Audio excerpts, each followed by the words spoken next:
Hello, guys and girls, and welcome to episode 152 of the F.Reality Podcast. Crank your AC to 11 as things are going to get very hot and toasty as we discuss this week's top VR news. We're going to be talking about Solaris getting a delayed release. We have some fresh news on The Walking Dead Onslaught from Servios, the new Oculus venues, hints at Horizon coming soon. We're going to be discussing Tyriel Wood's hands-on impressions of the new HP Reverb G2, and finally, Zim has got some new VR releases for you to look forward to next week. But for now, let me introduce you to the team and find out what has been the highlight of the week this week, and also let us know what you played in the chat so we can read out some of your highlights too. First up to the plate. Brace yourself, as this guy is warming up for the comeback of the century. It's the one and only angry Canadian resident. It's Rowdy VR. How you doing? I'm doing all right. Yeah, indeed. I actually managed to buy some new supplies to get back onto the virtual reality grind on YouTube again. I'm looking very much forward to it. I managed to buy a motherboard and also a PC case. Still be a couple of weeks probably before they actually get delivered, but very much looking forward to it. And it's been a while now. It's been, I think, since roughly January, February that I last made a video, which is far too long according to like what I've been doing before. But I mean, I think I deserved a little bit of a rest considering, you know, the stuff that I've been doing before that. So yeah, but I'm very excited to get back into it for sure. What'd you get? I want to know your specs or whatever. What did you lay money on then, Rowdy? The motherboard was the Z390. Nice. Aorus or something, the Pro Wi-Fi. Aorus. So it will be a very nice a motherboard, and then the case was a Fractal Design 7, the white one. Nice. So those are the two main things that I purchased. I'm still looking at maybe getting because I think I still need a keyboard. I don't think I managed to bring that from Belgium in my suitcase, so or at least it didn't survive the trip. You should get one of those keyboards that you can roll up. Yeah, that would be nice. Yeah, very nice. No. And are you going to be sitting in the AMD camp or the Intel camp? Oh, I'm still in there. I mean, I brought my Intel, my i7, my old i7 processor from Belgium still. So hopefully that did survive the trip, because otherwise I'm going to have to buy a processor still as well. But yeah, I'll probably stay in the Intel camp. And I did manage to play some virtual reality this week as well. Ooh, okay. I dove my Quest back out, and of course I played some Onward like I do every week. But I've also played some Synth Riders again, and that's still one of my go-to kind of like games if I want a little bit of like a workout. One of them at least, and I think that the music in there is just fantastic. They have, I mean, you all know that I'm also a little bit of a fan of the heavier genre, and I think they have some great songs in there that fit really well for that. And they also have this like electro, old school, poppy, jazzy music in there, and I really like that as well. And it was interesting is that it's very different to Beat Saber in the way that you hit like those blocks or those balls, because they make like a different kind of sound depending on like which color that they have. So you have, of course, the standard red, blue ones, but then you have the green ones, and you need to hit them, and you need to use the same arm to hit all the next ones. But once you finish a streak, it will give like like a bang or like an extra noise. And the same with the gold ones, which you need to hit with your both hands. You need to hit all of them, and then you get this extra noise. But the nice thing is that noise is very much in tune with the music. And if you have like the heavier genre, that is really, really nice to do that. It feels really badass to play that way. Did you play their new 360 mode by any chance? I'm curious. No, I've just played the standard one that I've always played on the Quest. I didn't even know that there was a 360 mode. Is that on Quest as well? Yeah, they've got. So you were talking about their Electro Swing update, and I agree with you. That music is just so badass. So awesome. Feels so good. But and I take it you were playing solo, not with other people, right? Yeah, of course. Yeah, of course. Shouldn't have even have asked. Yeah. What the heck? Nice little suggestion there. So if you haven't checked out, the Electro Swing DLC, go check it out, and the 360 mode as well. Yeah, nice. Synth Riders. So next up, this guy likes to cook up a storm in the kitchen, but also on the battlefield. He has a new addition to the family, so congratulations are in order. It's of course VR streamer ZimTalk5. How are you, dude? What an exciting week it's been for you, mate. A very exciting week. Yes, thank you, Mike. Be very careful with your highlight of the week now. Yeah. Wife might be watching, yeah? Highlight of the week, new daughter. So my third kid, we named her Eska, thank you, everybody. And yeah, it was an exciting home birth. She came 3 weeks early and definitely surprised the both of us. It was funny because like on Tuesday, my wife's water broke at like 4 a.m. and it was like, she's like, can't be this early. Really can't be this early. And she was kind of going into the whole panic mode. And I'm like, we're ready. We're good. We're going to do this. And it took another 2 days before then she delivered. But it was great. It's great to have this 5-pound little kid now in my arms. I mean, you go through it once or twice, so not third time, but every time it's special. And the funny thing is, for people who haven't been parents yet or who won't be, like that time is like so short. Like you think, babies are babies for like years, right? But it's like weeks or months. It's kind of like when you get a puppy. Michael know what that's like. And they go from being like puppy to being like little dog, or big dog. In my case, we've got a big dog. you don't get long. You get like that cute little phase for like a short time, and then they turn into real monsters, and then they start to look like you, and that's the scary part. So yeah, that was definitely highlight of the week. I played a little bit of Elite Dangerous Arena last Sunday, and that was the last of my VR for this week because the rest of the week was just, of course, wrapped up in the delivery. So wait, so you're saying that you folks have had a early access baby? We've had an early access baby. Got all the beta features wrapped in there. Nice one, beta. Yeah. So how many kids have you got now, Zim, and how many pets have you got in your household? Because it's quite a busy household. It's a very busy household. So I'll just give you it's 8 living things in this house. So it's me and my wife. It's 2 cats, Walter and Zoe, a dog named Kesha, big white dog, and then I've got 3 kids, which are Jade, Denver, and Eska is the new one. Wow. Eska, such a beautiful name. Such a beautiful union. It's a very nice name.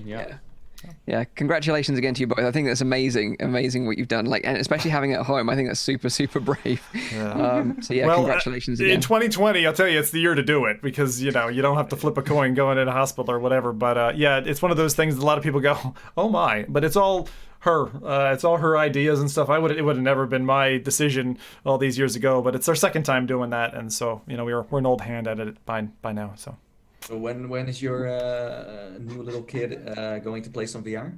Yeah, you asked me that, and you know the answer. The answer is not next week. No, I'll wait a year.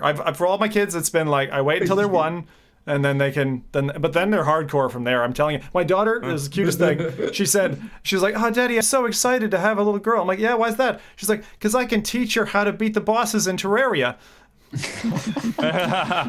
That's amazing. We actually had a suggestion in the or actually a late suggestion in the chat. It was Max Fernandez who said you should have named her Elite Dangerous. you like Bear the lens. It's almost like you train them young, so then they're going to be like elite VR athletes when they're older. They're going to be like some pro sort of competitive team when they're older. Yeah, something like that. You can get schooled by my kids in Rec Room already. They're very good at that. And Minecraft, awesome. My God. Anyway, thank you for the congratulations, everybody. Been a good week. Lots of sleep. So next up, grab your plasmids, as this guy wants to send you into a Bioshock.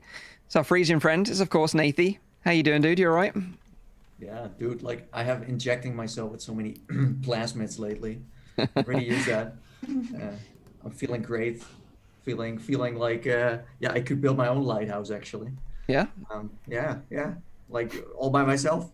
If you play Bioshock, you know what I'm talking about. Anyways, so I have been wrapping up my work with Mr. Beast for now. That's one thing I can say. And the next thing that I have done is I have cleaned up my house because I'm not sure if anyone knows this, but I have been together with my brother in one house for a long time, and now he moved. So I found a lot of stuff, a lot of VR stuff too, because you know where you like put stuff in corners where you never go to in like months and days, years, whatever. And then you're like, what? Did I still have this? So I found my original Oculus Rift CV1. Well, I thought the one that I have here on the on my display was my original one, but apparently I backed up my original one. This is like my second CV1. I don't know. For me, it feels like stuff that I bought in the past, especially the first few headsets, the CV1, the PlayStation VR, also the Vive. It's like it was so expensive back then, and I really had to, put money aside to be able to buy it, that it means more to me than just. And nowadays it's like I have a Quest, and it's like, I got the Quest from Oculus, and it feels different. But when you buy a headset, it's really yours, and it's like your little baby. Especially the first ones as well, like the first, because it was like one of the first consumer headsets as well. Yeah. It's got like that kind of sense of magic around it, like that sense of where it blew your mind for the first time. Yes, It's exactly. kind of got that sense of like nostalgia around it. Also, how cool was the box? Like the first boxes, the first Vive, the first Oculus has these boxes. They were amazing. Ripped it apart Boxes? and threw it in the trash. Oh, you didn't. You fucking... Wait, hang on. Oh, right, you're talking DK2 then or something, right? Well, it's funny that if you put all of the boxes next to each other, you can really see who's really good at, marketing it, and others are not so good at doing it. But the Rift CV1, like the one I have, is of course the original one, and it was like one long box, or it was like a massive box. Sadly, it was made out of cardboard, not the nice plastic with a DK one, but it did do the trick. And you can see the Rift CV1 on there in the middle, and then the two controllers next to it. These like now vintage controllers. It's weird to say that. Well, it's not even been that long. But then later on, because I got a new CV1 because my old one had some problems with the cable, as far as I know.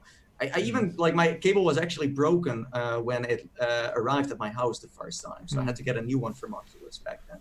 But my second one is just a small box with the CV1 in there. And then I have a separate box for my touch controllers. So it's like a lot has changed, even in terms of like wrapping and packing and stuff. But yeah, if you can keep them, they're going to be worth money one day, like the original boxes. Well, yeah, I don't know. It could take a while, because even the DK1 now, it's not that expensive. Even the Virtual Boy that you bought is not crazy expensive. So before something really gets rare, I got the DK1 for like $20. Yeah, so that's nice. I don't know when it's gonna be. So it's like has no value right now, but maybe in the future. It's really turned around. The case is the best. There's one the headset. case is cool. Yeah. There's one headset that is super rare and super expensive. It's the one from, I think, is it called the Vive McLaren edition? No, that one isn't that rare. Are you talking about the Vive Pre, the one with the sombrero controllers? No. I know, like, Eric Hartley is watching right now. He knows which one. Jaguar. Right, okay. I don't know from who it is. Was it from Sega? Jaguar? Oh, you mean the Sega Jaguar console? But they never released it, there right? was a headset, but some people have like still that prototype. So that Atari, right. It said Atari. Oh, well, that's one area where you have to really sell your kidneys for. But right now, if you want to get something vintage, like even the CV1 that I think is pretty vintage nowadays, you can get it for a good price. So nice. That's what I have been doing, cleaning up my trash. But I don't want to start a museum, though. It sounds like I want to just keep all of the headsets. I do also give a lot away, and I do sell a lot of headsets too, because I don't want to start a museum like Voodoo, for example, who has like 10 Pimaxes and 10 Rifts and 10 PlayStation VRs. It's insane. It's good timing, though, because like right now I was doing the same a while back. That's why I got a stack of boxes behind me, because it's like, that Oculus is about to announce some information. That information is going to have a market value impact. So like even right now, you sell the original Vive in complete package, you get £650 for that. True. Yeah. Which is like it's fair to kind of like put that stuff on sale now. Like now's the hot time. Yeah, for sure. I think even when this new hardware of Oculus releases, or they announce when it's going to release, I think we're going to see a run on Quests as well, maybe. So. Yeah. Well, David's in the chat and he's happy that you're keeping the house nice and clean. So nice job. So next up, our special guest this week and our favorite Italian VR content creator is, of course, Tyriel Wood. Thank you for joining us on the show this week, dude. Hey, thanks for ciao, exactly. Thanks for having me. It's super great to be here every time and talk with you guys. We talk a lot in the background, but when we can actually talk like it's actually the first time that you're on the face-to-face. show. It's actually the first time that you're on the show while I'm on there as well. Yeah, I've been that's on why the show a couple of times, that's but why you I usually didn't replace me. Yeah, that's why I didn't really want to get part of the show. Yeah, I know. That's why I'm normally not here when you're. Yeah, when you're on the like show. I don't look that good compared to. Tyriel just says, "Look, I'm not going to be on the show if this guy's going to be on there. We can't work together." If the four of us are present, then ugly people can join like you. But the thing is, like, like every year, around this time every year, like we normally meet up in real life as well, right? So we normally meet up at Oculus Connect. We've met up at other events like in Boston as well, like PAX. PAX. So it sucks that we're not meeting up again in real life this year. So this is like a kind of like the next best thing, I guess, right? Mm-hmm. Yeah, I mean, like if you like, it's Etsy, the website, when they sell all the homemade stuff, it's going like nuts. The T-shirt like Beep 2020 or like 2020 suck. That is for sure. I can attest to that. A year to delete completely by on the calendar, but yeah.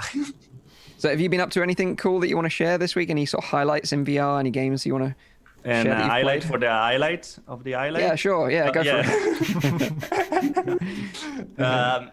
So what I'm playing, I played Stormland again a little. Nice. Because I never finished the game because I was already the multiplayer doesn't work for me. Never worked, and it's still not working. So that's a kind of a bummer. So I put it on the side because I want to play co-op. Maybe they're gonna fix it. A year later, they didn't fix it. So I said, all right, let's play it by myself and let's see how is the game until the end. And then I played some Assetto Corsa Competizione. Mm-hmm. That is the Competizione. That is the new one that is optimized like crap. So it's yes, there's the VR support, but you really need like the NASA PC to use it. Mm-hmm. And that's it. That was I played mostly. Then I tried a lot of different games for the Reverb G2 to see, like, of course, different graphics and stuff.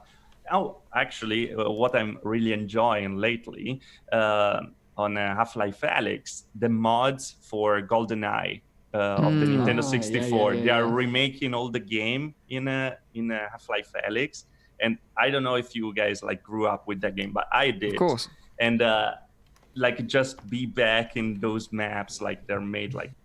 They're super good and it's super fun. It's like it brings up so many memories. Unfortunately, there's no the 4 people split screen over there to or slap only and stuff. But slappers only. Oh my god, that is bringing back great memories. Yeah, it was so fun. Or proximity mines and stuff like that. Wow. But it's super cool. I mean, it's on the workshop, so it's free. I super recommend it. There's also this mod now where you have the gravity gloves, of course, and someone has turned it into almost like gravity guns where you can pull like objects towards you and then shoot them away towards an enemy. So you can just kill a combine soldier with a ginormous TV or just grab like, I don't know, a closet or something and just smack it against them. I didn't try that yet, but I mean, it's crazy what they're doing with that game. I feel like the game got much better just because of the amazing community behind. Yeah, it's a shame that Boneworks didn't go the same route. Really, I think they would have seen a much better return on the sales and stuff like that had they added workshop support to the game. But you never know, maybe in the future. Do you think that maybe it was connected with the fact that they were in talk with Valve a lot during the development of that game? Maybe they told them, hey, we're doing the workshop. If you do the workshop, we're not fine. Like I don't know. I think it's a lot of work. I think it's a lot of work to implement the workshop, and to get it to work as smoothly as potentially as it does now. So maybe that was the reason why it's just too much development time. It's human resourcing. It's just a bottleneck at the number of people it's going to take. I mean, they're not a big team, the guys behind Boneworks, whereas Half-Life Alyx was a sizable team with a major budget. And they're, as you said, major budget. So it's not like they're really suffering from it, but it's still nice to kind of, because a game after like a year or two kind of, goes down a little bit in interest. And I think with a workshop, you can really keep the interest a little higher for a longer period. Nice. Good suggestion, though. Go and check out GoldenEye on the workshop for Half-Life Alyx. It's definitely on my to-do list for sure. I've seen some other videos of it and it looks really good. So for those that don't know, my name's Mike from Virtual Reality Oasis. But before we get into what I played this week, let's see what the chat have been up to, because they've always got some really nice suggestions. Yeah. So first of all, I think Mike would make a great villain in a James Bond movie. Odd Job. I'm the same height. So. I love Odd Job. Who was your go-to character in GoldenEye? Was it Odd Job? Because mine was Odd Job. Yes. Yeah, of course. Yes. Yeah, Odd Job.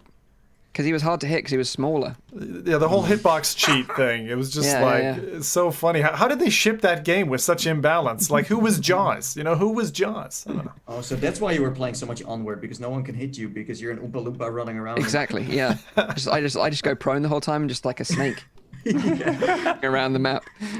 Mike is that guy you see like crawling over the map the entire time. It's like, what's that guy doing? You see just the helmet on the ground moving. Hacks, bro. Anyways, we have Painel who played and finished Paper Beast. It's one of his new favorite VR games. Yes. And then we have Mr. Fonzie. Is that from the Muppet Show? Fonzie? Fonzo? Fonzie was from Gonzo. Fonzie? Gonzo, yeah. Fonzie was Happy Days. Like, that was Happy Days, which is an ancient bear. program. I don't know. I'm confused now. Parrot. Well, he spent a lot of time with Tribe XR. Do you guys know what that is? DJ app. Yeah, it's a DJ app. It's kind of similar to the one that Servios had done. Electronauts. Electronauts. Yeah, it's a bit like Electronauts. You can put discs down and give them a spin. Electronauts is a remnant from the past. So he was playing it, and he was able to live stream his virtual DJ set into one of the club worlds in Altspace. Wow, that's cool. So make music for them. Had it set up so they could make requests in real time. That sounds like a fun thing to do. We need more of that. We need more of that kind of like virtual get-together party thing. Like, since we did that French artists one, JMJ, I really think it's so great to get together with people with music in a social setting where you can still kind of talk in between sets or whatever. Like, we just need more of that.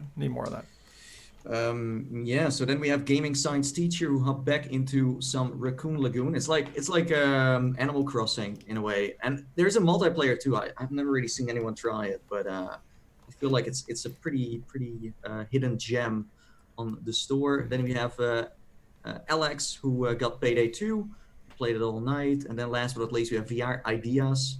That's a fun name. Who played Wipeout on the PlayStation VR a bit, Firewall 0 Hour, and a bit Walking Dead. I think Walking Dead Saints and Sinners. Wow, all heavy hitters in that list. Yes. Nice. Good suggestions. So I played a fair amount of stuff this week.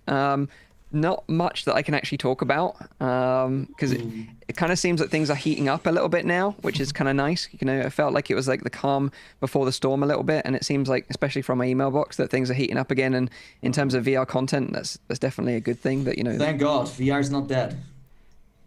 That is definitely true. It's definitely alive and well, probably more so than it ever has been. But yeah, there's a lot of exciting stuff coming on the horizon. But one thing I can talk about, which I tried this morning, is Stride. Now, you might have seen this game because it's basically like Mirror's Edge in VR. Yesterday, the developers Joyway, they were providing like early access to the game in a closed beta, and I got to play the game this morning. So in the beta, I basically had access to the tutorial and like an endless runner mode, just to kind of get a flavor of what the game mechanics are like. And I'm happy to report that the mechanics are actually really fun. And just like Mirror's Edge, you can run, jump, slide, shoot, wall run, and you can even slow down time, which is really cool as well. And the great thing is that it's not just button mashing. There's a lot of physicality to it as well. So to run, you have to push forward on the thumbstick and actually swing your arms. And that's why in the trailer you see that. And I thought, when I watched the trailer for the first time, I thought the developers were just simulating that movement, just to make it look cool for a video. It's required. Interesting. You actually have to do that. And then, when you jump, for example, you press A, but then if you put your hands upward into the air as you jump, you get more momentum and you can jump higher.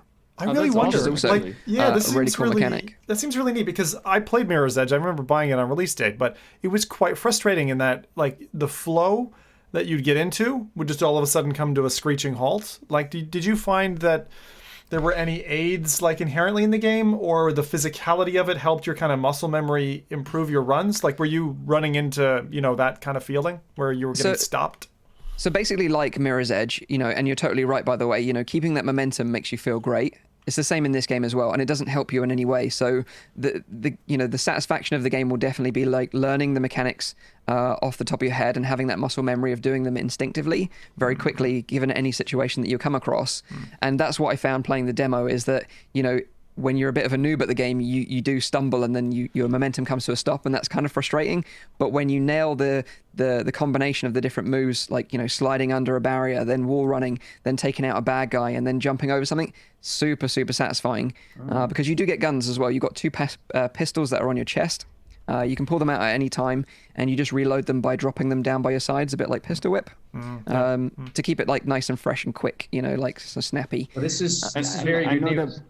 Because I know that we talked a few episodes back about about Stride as well, and we were a little bit more apprehensive as to, like, you know, because the trailer looked so good, and we didn't really know if they could deliver on the promise a little bit. But with your first experience, the first try with this, would you say that this is, you know, changed that opinion a little bit, and that you are actually quite positive in the end result? Yeah, like the core mechanics could do with a bit of polish, you know, a little bit of tweaking here and there, but fundamentally they're good, and I think they've kept that feeling of Mirror's Edge intact, which is great. I think the only thing that I'm a little bit worried about is that the game is set to release later this year with the endless runner mode, and an arena mode, and a time attack sort of mode as well. However, the story mode won't be coming on release, it'll be coming later as an update. And to be honest, although I enjoyed my experience this morning with the game, it's the story mode that I'm most excited about, you know, that more sort of curated story with set pieces and stuff like that. This is what I said last time, like Joey has this reputation of releasing things and then promising things later down the road, but then they are already working on another game. So I just, like, I'm very happy that, you know, mechanics wise it's legit, but it's still like, if you like just do some research on what they have made so far, and you'll see that they have made games that are not finished or still not released for years now. So I am very excited for Stride, but as you said, like, I feel like story is where you sell, you know, and now you're delaying that, and I'm not so sure if that's really because of. So yeah, I don't know. And when you drip feed that content over months as well, it can really damage the public's perception of the game. You're almost, in my opinion, you're almost better off kind of holding that until you've got that spine to go on, and not just drip it with the lighter weight features. So I'm with you, Mike. I mean, if I'm going to play that kind of game, I'm not playing it for a time attack mode or just feeling what they've got. I want them to hold off, wait until the chicken's ready, and then feed me a proper dinner. But I think, like, partly it's about them making quick money, and this is like a quick way to just release it. Well, it's not ready yet, and then when the story thing comes out, you can kind of have a second kind of release and make some more advertisement. But usually it's the other way around. The story is the main game, and then a time run or something else is like an extra that you can patch in later. So I think the order is very strange, because of course the story mode is where the budget you know, counts the most, is where the most resources go into it. So I feel like it's a little bit strange. Because, like, you're totally right. You wouldn't buy Mirror's Edge as a full game, you know, if it didn't have the story mode. You know, it's the story mode that sold Mirror's Edge, really, as well as, like, you know, the parkour movement. Exactly. So I don't know. It wasn't the best story in the world either, but it was still something to go with the cool game mechanic. You know. So yeah, you know, I agree. I think, you know, it's a promising start for the game, you know, especially with the mechanics that I tried. But hope that the story mode isn't delayed too long, because, like you say, the excitement for the game can drop a little bit and lose that momentum themselves. See what I did there? I have one more question, because if we're talking about, like, fluid motion, like, I always think about like Sirento. I think that is still one of the games that has, like, you know, fluid motion, like, nailed down. How would you compare the game mechanics to that specific title? With Sorrento, it feels almost like superpower abilities, because you can jump so high in the air, whereas this feels more grounded in reality. You know, you know, you have to run and jump. You know, your jump isn't going to be as big or as long if you're not running, for example, and if you don't throw your hands up into the air as well. So it's kind of, the parkour movement is based more on realism, and it kind of feels that way as well. What about another parallel would be like the stunt runner in Rec Room? Because that's a little bit more, you know, gladiator style. Yeah, like a more realistic version of that, basically, you know. And they've incorporated some nice things from a lot of different games, you know, like a sprint vector, you know, that kind of feeling. Yeah, exactly. Of running that's what like I that. Love that. Yeah. I would ask. Like, can you compare to Spring Vector, or would it feels you? Like it feels like a different game. It does feel like a different game, but you know, they've taken some bits of some games and made it into their own. And you know, for the most part, it's promising. But you know, that story is really going to be key to selling this game to the masses, I think. And without that, In the not end, sure so much. in the end, you vote with your wallet, and if you want them to create a story, then wait for a moment and let them create and then buy the game. I mean, it's up to you in the end. So. Yep. I agree with that. But that was my highlight of the week this week, and yeah, I've got plenty more stuff to talk about on future episodes. Yeah. So let's get into the news then. First bit of news this week is that Solaris Offworld Combat's release date is going to be slightly delayed. You guys looking forward to Solaris? I know a lot of us were hyped for this, looking forward to it after the upload the gameplay video. The gameplay for sure. Like the trailer didn't grip me that much, but yeah, definitely the gameplay, because I mean it's just so much fun to be playing with friends, and I mean the community has been craving for multiplayer social stuff for a while. So. Yeah, absolutely. So if you don't know anything about Solaris, it's a competitive first-person shooter coming from the team at First Contact Entertainment. They're the same team that brought us the excellent Firewall 0 Hour on PSVR, and they did such a great job with that game. You know, I know that Zim's a big fan of that game. We've played that game together.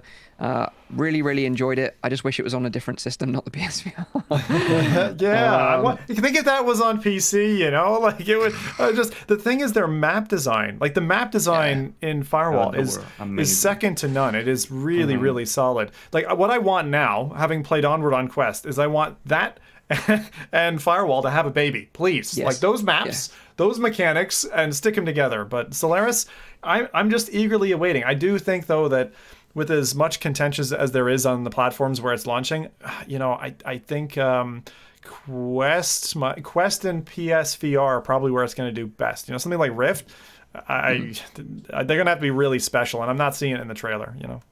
Yeah, totally. I totally agree with that. But, you know, I think it's still, like, Solaris is still one of my most anticipated VR games this year, just due to how good Firewall was. And hopefully they can retain some of that magic and put it in this game. But it seems like it's going to be a really fast-paced sort of sci-fi 4v4 competitive online multiplayer game where you play as, like, teams of virtual athletes called, like, athlons. And you have to kind of battle it out to hold the control point. The game will have full locomotion, fast respawns, and dedicated servers, and plenty of weapons scattered around the arenas. So it looks like it's going to be fast-paced and a lot of fun, which is good to hear. Because, you know, as much as I enjoy Onward, when you're playing a game and you get wiped out because you're a noob really quickly, like I do, you then have to kind of wait it out for your team to finish the match. Not anymore, though. Not anymore. Oh, okay. They have different modes now as well, which is far more tailored to noobs like us. Yeah. Since I played it with Viper and Chris, and then we were shooting each other, and you would just like respawn on certain points, or you would have, as a team, you would have like, for example, 20 respawns or something before the match would be over. So it seems like it's going to have that in there as well. I feel like fast-paced. I feel like gameplay. First Contact is going for a game that you can just jump in once and just have fun and make some kills and just have an arcadey kind of feeling. And then when you don't play it for a few weeks, it's fine. And when you then jump, I see them I see them indeed as like very different games. I think Onward is still like more like the strategic shooter. You know, a few shots and you're dead. You don't have like health points or something like that. Well, this is more like, you know, like for example, Pavlov is also that kind of game where you like, you know, it's very fast paced. It's just casual. Just like this. Yeah, so like I would say like Onward's a bit like Armor, and like this is a bit like Quake Arena, something like that. I'll tell you what it reminds me of, having played a lot of it recently, is Team Fortress 2, because that had VR support back in the day, and I really feel like, although it doesn't look anything like it, I kind of feel like, although they don't have the classes there, as far as I'm aware, the kind of gameplay, especially point control and things like that, could be very Team Fortress in its feel, which would be a good thing, and I would welcome it. It's definitely welcome to have something that is less competitive, a bit more, as you said, as Team Fortress, where it's just balanced and it's just quick fun. It's just about being together and not necessarily about who makes the most kills or. Not at all. Not at all. I'm not going to measure you by your KD and rank you on a chart on my wall or anything. I won't. You're going to rate me by my awesome hat, of course. Although I do think this will have like get a real competitive scene around it, and I potentially it could be one of the you know, a future esport for VR. You know, I'm hoping anyway, because we definitely need more of that. How does it actually work with like what platforms are they planning on releasing on? Okay, so we originally got to see the game when they announced it during the Upload VR's E3 Summer Showcase, and we saw the gameplay trailer for the first time. And they stated then that the game was going to come to Rift, Quest, and PSVR. And originally they said that the Rift and Quest version would be cross-platform play and be coming out in August. Of course, like, you know, it's middle of August now. So this week they announced via Twitter this little statement, and they said that in order that the day one play experience meets our expectations, we have made small adjustment to our release plan. The new release date for Solaris Off-World Combat is September 24th, 2020. So they've pushed it back a month, basically. This is Not just that for long. Rift and Quest, though. The PSVR is still planned for release later on in the year. Yeah. Okay, so they're planning on starting launch with Rift and Quest. Yes, on the 24th of September. Yeah. They also confirmed some other things, which is kind of interesting on their Twitter page. And they also said that the PSVR version, when it does release later on in the year, will have PS aim support, which I think is great because I think that was really integral to making the experience in Firewall 0 Hour that little bit more magical. And I think, again, Zim can attest to that. No, yeah, I'll just say that the aim, playing a couple of different titles with the aim, the best aim controller support, I think, all around, even with great games like Farpoint and stuff like that, was Firewall. Firewall, just the way they implement it, you pop off a grenade or whatever, but one of the things that they showed off in one of the dev showing the aim controller is where you were motioning to other players, like, hey, come hither, or like you cover that corner or whatever. And you can totally do that, even with people who you don't know in the game. And we're missing that peripheral for PC. Obviously, you've got your tubes and stuff, or a long crusty bread loaf if you're on the cheap. But these things, and I wish we had a kind of like an Oculus standard, gun accessory that you could use with these games, or the same thing for the other headsets.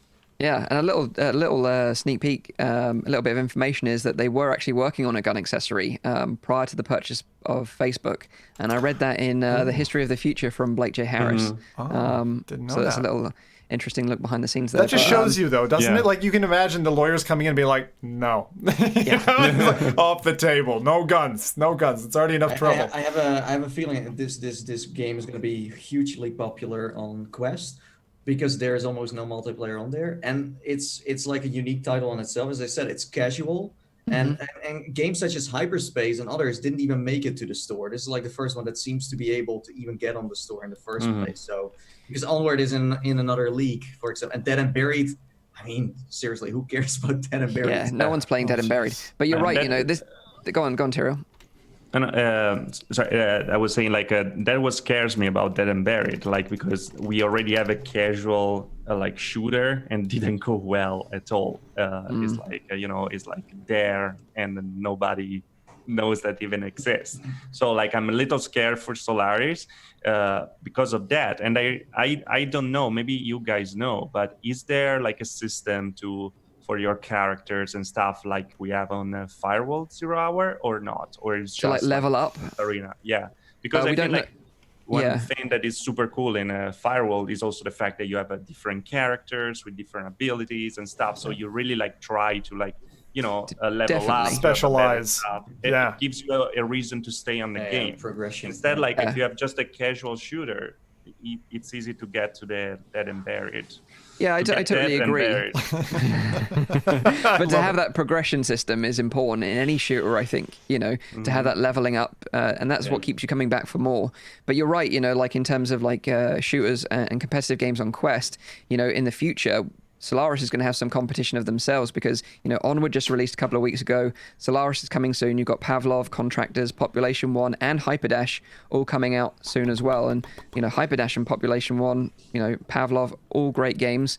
So it's going to be really interesting to see which one reigns king in terms of, competitive VR shooter on Quest. I think they're a bit on the other end of the spectrum, though. To be fair, I'd rather that they focus on core gameplay, good maps, rather than on character customization.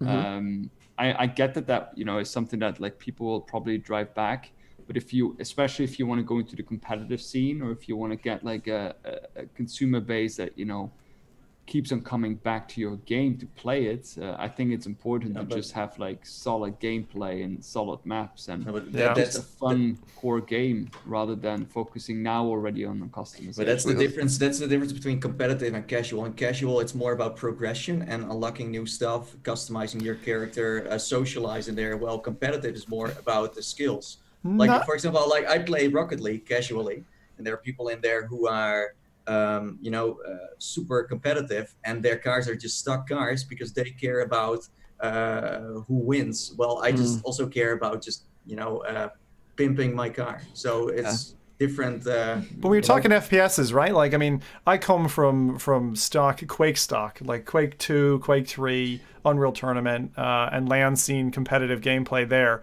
Like, you can have a simplistic game. In other words, you just have, you pick your character, but they're all the same. You all have the same weapons, and you're just running around an arena blasting each other. This, to me, feels a bit more like that, and I would welcome a kind of a Quake or a UT type game in VR. We don't have that yet. We don't have a kind of a simplistic shooter. I think T was right. Dead and Buried actually felt a lot like that, and when it first launched, I thought, hey, this could take off. I just think that people got, because it was Dead and Buried 2, and the first one was nothing like that in terms of its gameplay. The first one was really good, though. Nobody picked it up. Yeah, I liked it. The Dead and Buried 1 was fine. Like, Dead and Buried 2 was, first of all, they didn't really pay much attention to promoting it or anything. No. It was just an arena where you jumped in and killed each other. Well, the first one, you could, for example, have a heist where you had to steal, gold. Those were super And you had, like, 2v2, and you had different game yeah. modes that were super nice. And then in the second one, you could start moving around, but it was less fun. Well, the first one, you were just... But that's the thing about any multiplayer title. I think you need to have a player base first. And I don't think that like focusing customization so early on would be the way to get that. I just want to clarify that we don't know for sure that they're going to have a level progression system or character customization. Or not. No, yeah. I know that, but because I got the impression that a lot of you thought that, adding customization to a game would be the core reason for getting people back in. Progression or even progression. Like, for me, it's very important, I think, for a lot of people to have just core gameplay that works really, really well, that is fun to play, rather than having a progression system that, for me, often like overcomplicates things, because I'm not the kind of person who's gonna, try and get to a level 100 on like a certain weapon in order to unlock a custom modification or whatever. I want the gameplay in itself to be fun from the beginning. Out of the box. I need to spend hours in order to customize something. I welcome if they do it, but I just hope it doesn't suffer, or that it doesn't make the gameplay suffer. I think it will make the game very popular if there will be a progression system, because casually we haven't seen that yet. Also, I feel like it makes a difference between a sandbox game or a game. When you have a great sandbox, yes, you have great gameplay and stuff, but then you do the same thing and you have a little to create your stuff in there. And it could be great, but not all the sandbox games actually work, because sometimes there's not enough. Instead, if you create a game, that means that you give a reason to play, and you give a reason to have fun, to stay. Like, imagine like a Destiny, for example. You still can have competitive, and everyone has the same level when you play online, because in the settings they put everyone together. But you are like your level is 1010, and you're against the guy with a level 700. That gives you, if you're the guy level 700, it tells you, hey, I have to play more, so I'm cool as him. I feel like that's the difference between a game and a sandbox. I'm not going to play this because I'm never going to get to that kind of level. Yeah. The point is that we're potentially arguing or discussing a point that we don't even know exists in the game yet. So let's just move on to a certain point. But because there is one other important thing to discuss about this, and that is that they've confirmed that they're going to be bringing the game to Steam as well in the future. So that's also really good news to hear. So as long as it's on the Quest, then the rest of the VR community can enjoy it too. Quest is definitely the most important platform right now. It feels like for sure. Just one point I wanted to make on that, Mike, on the FPS thing, because you almost portrayed it as if it's getting overcrowded. Like, we've got 6 different solid FPSs now coming at Quest and other platforms. I kind of feel like it's a little bit of a feeding frenzy sometimes. Like, once you attract one positive shooter, once someone's kind of had their fill of it, they're like, oh, I can just hop to this next one now. So I do kind of feel like it's like, Curry Lane, in London, where there's 6, 7, 18 different curry shops, and sometimes they can kind of help promote each other to some extent. Yeah, I don't think it's a bad thing. I don't think it's a bad thing, because a lot of these games are very different. Like Population 1 and Hyperdash and Solaris, they look like very different games, and they play different games, play different ways. So I don't think it's going to be a problem of oversaturation. I just think it's great that we're going to have a lot of choice. It does motivate people to buy other shooters too, and maybe they play them for a few weeks and they go back to what they played before, but at least it creates a little economy within that shooter genre. Yeah, Great. So that is Solaris Off-World Combat coming to Rift and Quest with cross-platform play on the 24th of September. So make sure you mark that in your diaries. And hopefully by that point, we'll know more about this new headset from Oculus as well. So that'll be interesting. If I can add something, sure. It's because now we are seeing like Oculus games coming to PSVR like Vader Immortal. I really hope that Firewall 0 Hour will arrive on the Quest or something. Yeah. That would be cool. I would love that. We've talked about that on the show before, like, Oculus swapping with PlayStation and like getting Blood and Truth and Astrobot on the Oculus platform. Like, that would be amazing. I totally agree. Hopefully we'll get that. Jason Rubin was our bargain man, but he couldn't pull it off in the end, sadly. No. Yeah. So yeah, that is Solaris. Next bit of news is about The Walking Dead Onslaught from Survios. Now, this isn't to be confused with The Walking Dead Saints and Sinners from Skydance Interactive, which is a completely different game, and that is available now on PC and PSVR and is coming later to Quest. This is a completely different game called Onslaught, and it seems more in line with the TV show from AMC, as you'll kind of be assuming the roles of some of the most iconic characters from the show. Any of you guys fans of The Walking Dead? Still watch it? Used to be fans in the past? Fan of The Walking Dead? There's a poster back there. Walking Dead. Yes, I am a fan. I love the game. I love the show. I liked the. There's even an AR app that's really competitive in your area, kind of like a Pokemon Go type thing. But in my opinion, more ballsy and better designed than Pokemon Go was even at its launch. I was a fan of the show. Nowadays, it's more of a guilty pleasure. I do feel like I want to watch sometimes how bad or how genius it is, because it's like a mix. Sometimes they're super on point and sometimes they're not. The games, besides Saints and Sinners, all of the Walking Dead games have been pretty bad. Also in the pancake scene, Saints and Sinners was the first one to really, show off something really. Wait, hang on. Telltale's game. Yeah. No way. You can't be bad-mouthing Telltale. Okay, Telltale. Sure, those but were awesome. I'm okay. Besides Telltale, but I mean, there have been a few strange Walking Dead games out there that just totally missed their mark. Yeah, that's true. I don't even know them. Yeah, I don't know of any bad. I only know the Telltale Walking games. Dead. I don't remember the name of the bad one that was on PC, but I know which one Nathan's talking about. But the Telltale series was great. I remember like the first one, like bawling my eyes out at the end of that game, which is one of the very few games that's actually made me cry. But yeah, it's absolutely savage, but really great game. So and kind of Saints and Sinners kind of touched on that a little bit, like the kind of choices that you have to make, which was really smart. But this new game is obviously from Survios. It's called Onslaught. More in line with the TV show than Saints and Sinners, because Saints and Sinners was more like in line with like the comic books, I kind of felt. Yeah, the universe more than Yeah, you don't really meet the characters from the TV show in Saints and Sinners, whereas this you'll actually play as part of them.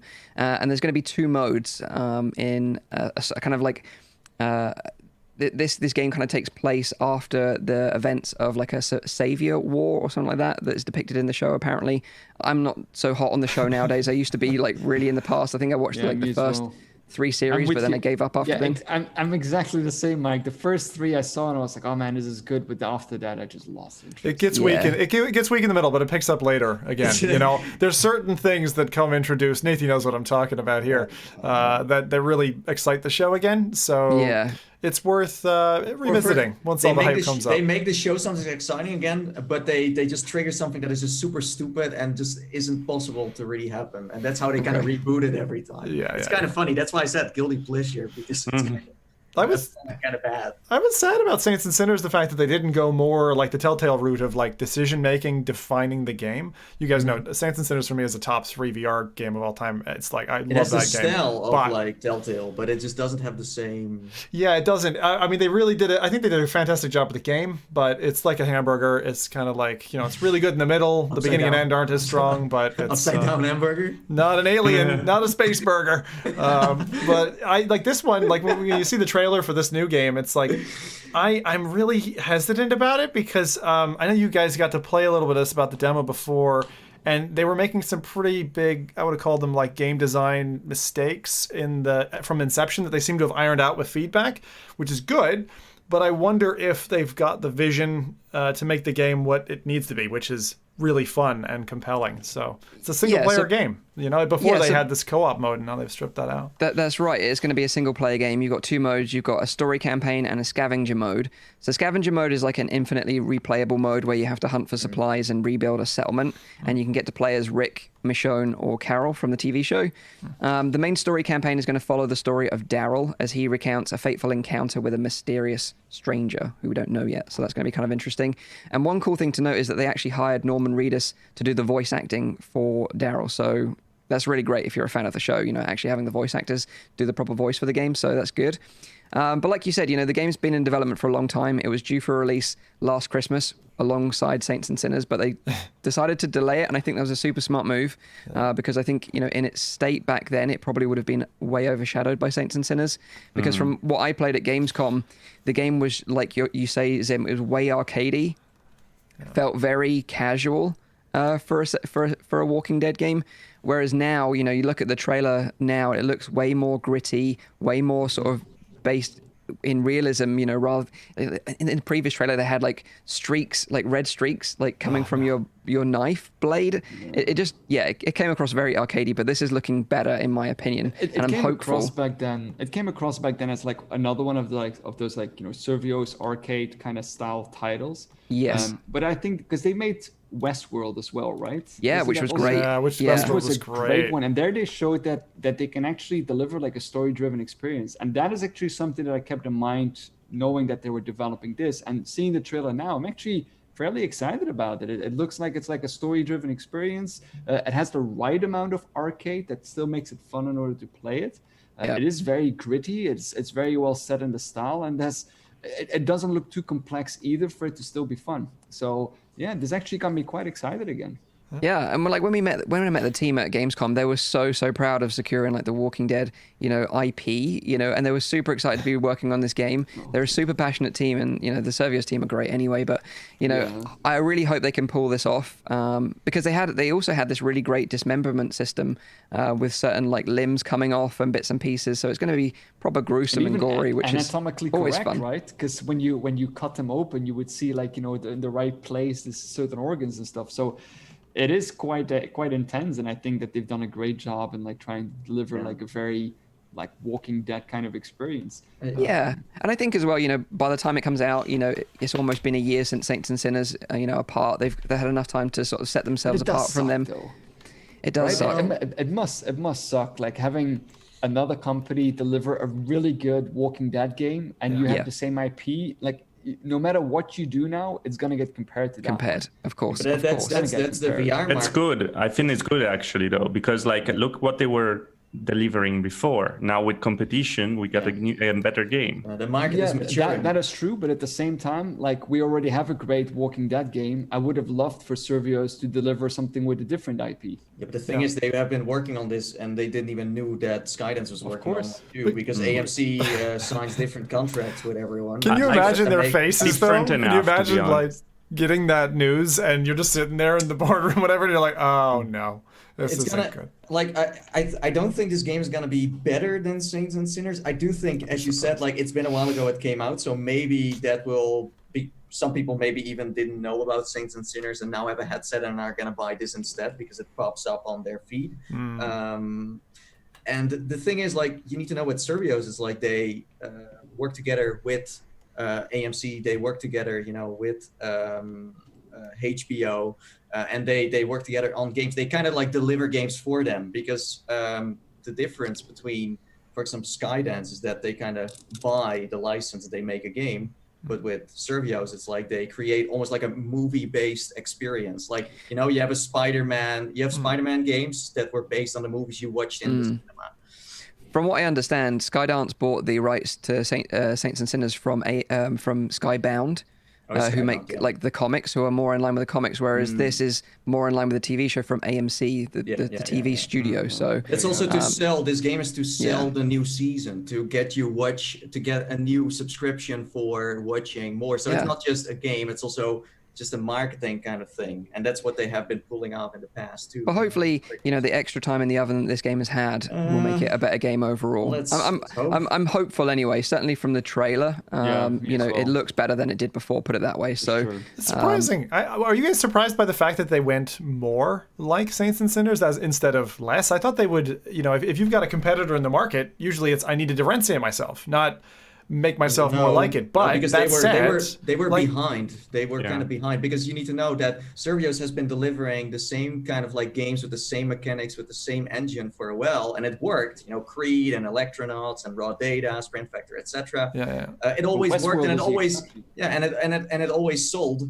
But now they have to get back to the drawing table and start innovating again, because the market is maturing, and you're not the only one making games anymore. They have had a luxury position for years, making the same kind of games, but now you're not the only one doing it anymore, and that just drives the market, drives better games. I don't know if they can still spin this one around, but hopefully the next one, they definitely learned, like, we're not the only ones making a game about a certain I don't know why it is today we seem to be at odds with each other, Nathan, but for me, Survios was always that studio that was hopping from quite unique IP to another, like a very different type of game. Now, granted, fair enough, they could be the same engine. I don't know the technicalities behind that, but stepping from something like Raw Data to Sprint Vector to even the one that they did, it was like Sea of Thieves, Electronauts. They're all very independent concepts. Battlewake was totally different thing. I mean, they're very, very good at making different genre games, but I mean, like, mechanics wise, it hasn't really. It's like they all had an arcade feeling. Yeah, they did all feel very. I do have to say, like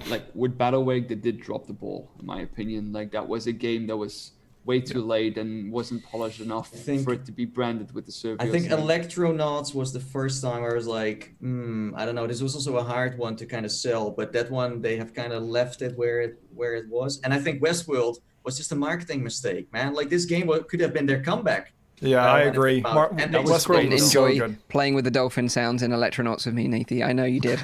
I did. Yeah, no, it's great. But it could have been like this super big DJ app like Beat Saber with new music. And did you ever go back to it, though? That's the question. Like, what was the hook that was going to pull you back if you were a gamer? That was. They were going to do updates, but I don't think they ever. Yeah. I saw one update, but I don't think past that. I think you're right. It was pretty tapered off, but rightfully so. You can't put money into that. Westworld is a hidden gem, man. Like, Westworld, if they would re-release that now with some good marketing, people are going to be like, holy shit, like, Survios is really back on track, man. That was a really great. It's maybe even a better game than The Walking Dead. No. Interesting. One thing I should note, and I should say actually, is we've got a release date for this. It's coming out on the 29th of September on both PC and PSVR. Sadly, this game won't be getting a Quest port though, whereas Saints and Sinners looks like it will be coming to Quest, although I don't know how they're going to pull that off, because it's quite a complex game. Well, render this zombies are going to pop in and out. Well, maybe. It's like in Onward. But there is one more other interesting thing to talk about, and this was reported by Upload VR, and that is that Survios said that the PS4 version of this game will also be compatible with the next generation PlayStation 5. So this would be, the first backwards compatible PSVR title that's been announced as working on the new system. And it's also interesting, I did a little bit of digging, and this was also mentioned in the Upload VR article, and that is that Sony stated via a blog post that all existing peripherals for the PSVR will work on the PS5 to play PS4 PSVR games. You'll just need an adapter for the old PlayStation camera, and apparently Sony are going to be providing this for free for all PSVR users, but the details on how to get the required adapter will be provided at a later date by Sony. So could it be that this, because there are also rumors that the PlayStation 5 is modular and you can take pieces out, could that mean that you can just slide that in somewhere and then attach it? I don't know. I think it seems like some sort of like just little hardware adapter that you'll need to use, dongle to use the old camera. And this will probably be the stopgap use case, to use the PSVR until they announced obviously the new headset. There's so many games that were just great on PlayStation 4 that need, like, for example, like Iron Man and also Static and Astrobot, they need to be remastered. They need to have an update for PlayStation 5 also, just graphically, because I think they would really look awesome. Well, this is the kind of debate at the moment because, like with Hitman, you know, we mentioned it very briefly on last week's show. You know, they showed some behind the scenes stuff, and they also showed a little bit of a trailer, but it ran way smoother than I've ever seen anything on a PS4 before, and it kind of sparked some rumors whether it was like recorded on a PC or it was recorded on the new console. But of course, we don't know for sure yet. You usually have to put a disclaimer nowadays to tell people what it's Well, running they didn't. on, in engine or what. No, they didn't. They didn't. So And what did we do? And what did we do? We hyped it up again, and we didn't tell anyone. We also didn't know. Which is like, that's our job, get people excited for VR. But anyway, so that is The Walking Dead Onslaught from Servios coming to PC and PS VR on the 29th of September. So curious. Looking forward to seeing if they can pull this one off, but I'm hopeful anyway. Final bit of news this week is that Oculus have released a new early access version of Venues on the Oculus Quest. Now, Venues, if you don't know, is an app from Oculus themselves that allows you to watch content with others, or you can do it on your own, as such as comedy shows, concerts, and like sporting events. So you kind of go into the app. Oculus Connect as well. Oculus Connect. Yeah, every year they generally show it in Venues. This app is only available on Go and Quest. For some reason, it never released on Rift. Go. I don't know why, but that is what it is. But the original Venues app on Quest is still available, so you can download both versions of the app right now if you have access to it, because some people have access to the new version, some people don't. I was lucky enough to have access to it for some reason. Did any of you guys try this? No, I couldn't get in there. I don't have access. But it's not. I probably can now. Now that I'm in Northern America, is Canada part of that? It's not region based. It's just no. You just Nobody need to gives show that you're interested. about Canada. Yeah, Yeah, that's true. You have kind of pot luck then whether you got access to the new beta or not. But yeah, so basically both versions are on the store right now if you have access to the new one. I jumped into both versions of Venues today so I could kind of compare them and see what the differences are myself. Have any of you ever watched content in Venues before? Yes. I'm trying to remember what. If I could, if it wasn't blocked for your, let's say, region. Yes, like some US sports events were particularly blocked here in the UK and in Europe. So you could watch, for example, the SpaceX like landing. You could watch that in Venue. So yeah, there is a lot. I have to say, it's the first time that I, in the trailer, see that it's like a lot of people seem to be in one room or in one instance. Or is that like simulated like that? They simulate that. So it's instances. Yeah. Dang it! So they're simulating your friends. Well, there are people in there that you can talk to, of course, but they simulate the rest of the crowd. But what are the fake ones doing, Mike? What are the fake ones doing? I don't know. Just eating popcorn. And... you know that during the PlayStation presentation that they were like, you didn't know for all the time if they were real or not. Yeah. Well, that's the thing. I've never been to like a huge event, like a sporting event, because like you say, most of the time they're region locked to the US. Yeah. But the thing I got to try this morning was a comedy event that was actually running while I was testing this out. Okay. So basically, I jumped into the old version first just to see what it was like, and that kind of uses the Oculus avatar system, which you set up during the Oculus Quest, through the Oculus Quest menu, sorry. I think that no one really uses. Yeah, well, I've got one. You know, it looks like me. It's wearing a hoodie and it's got a beard, so I was pretty happy with that. And then basically when you jump into Venues, that avatar is shown, and you've got a little panel UI where you can choose the event that you want to join, and I joined this like comedy event. Sorry, and Mike, then you when you played the original one versus the new one, were you doing this on the same platform, or was this two different platforms? Like on the Quest this morning, I used both side by side. So like I jumped in one, then straight away jumped into the new one. So like I said, with the old one, you have like this Oculus avatar system, which is established in the Oculus Quest menu. And then you use a UI, choose your event, jump in, and you're in a seat. And there was a couple of people around me. They weren't saying anything, but we were just watching this comedy show together in a seat, like a concert or whatever. You'd be seated. Yep.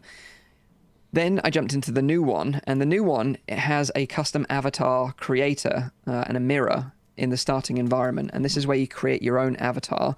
And it's kind of weird. They look like the Horizon avatars that we've seen from the Horizon trailer, that kind of cartoony kind of look about them. But I did find that the avatar creation system was a bit lacking. Didn't have beards, so I was definitely disappointed about that. You know, you don't want to see a clean-shaved Mike, put it that way. So I was really gutted about that. That's scary. So yeah, that could definitely be improved. Was it just the beards, or like was the system for creating your avatar pretty good aside from facial hair?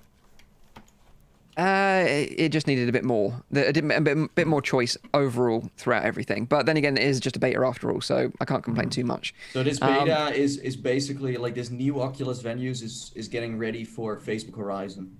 We don't know for sure, but it hints that. Why would they now suddenly update it? For like years, it hasn't had many major updates, and now this whole new thing pops up. Yeah, it's quite possible. It is quite possible. Right? Yeah. But the one thing, you know, after you created your avatar, the other thing that was one of the big complaints about the original Venues app was that it requires you to sign in with your Facebook account. Oh, yeah. That hasn't changed. You still need to do that. So, you know, a lot of the 1-star reviews on the store, they also won't be happy that you still have to do that. Nothing is free. Nothing is free. No. So once you've created your avatar, logged into your Facebook account, you can then leave the starting environment and you walk around like a kind of a lobby area, like a big concourse with lots of doors along it, and they're the different events. And the only event was running was the same comedy event that I checked out with the previous app. So I entered the comedy app, and it's a much more open space. So whereas before I was teleported straight into a seat, this is more of like a little balcony area that's completely open that you walk around. And the thing is, there was more people in there checking out this new beta, and it sparked more conversation naturally because people were walking around and chatting to individuals. Yep. So that was kind of interesting. And I don't know if that's why they've designed this new system that way, with a balcony rather than a seated area, so it sparks more conversation and a more kind of natural flow of like people just naturally talking to each other. But if so, that's kind of smart. It's like a hub, right? Yeah, that works well with. Do you remember, like in Tempest, the beginning of Tempest, where you're with the other people who are about to queue up for the show in the Under Presents, and again, same thing. Although you can't speak to them in that, you're at least wandering in an auditorium type area, and from the pictures I've seen of it, it looks a bit like that. And way back, and Nathiel will probably remember, like Riffmax, which was an ancient one precursor to things like big screen and stuff like that, where you could go watch a film together.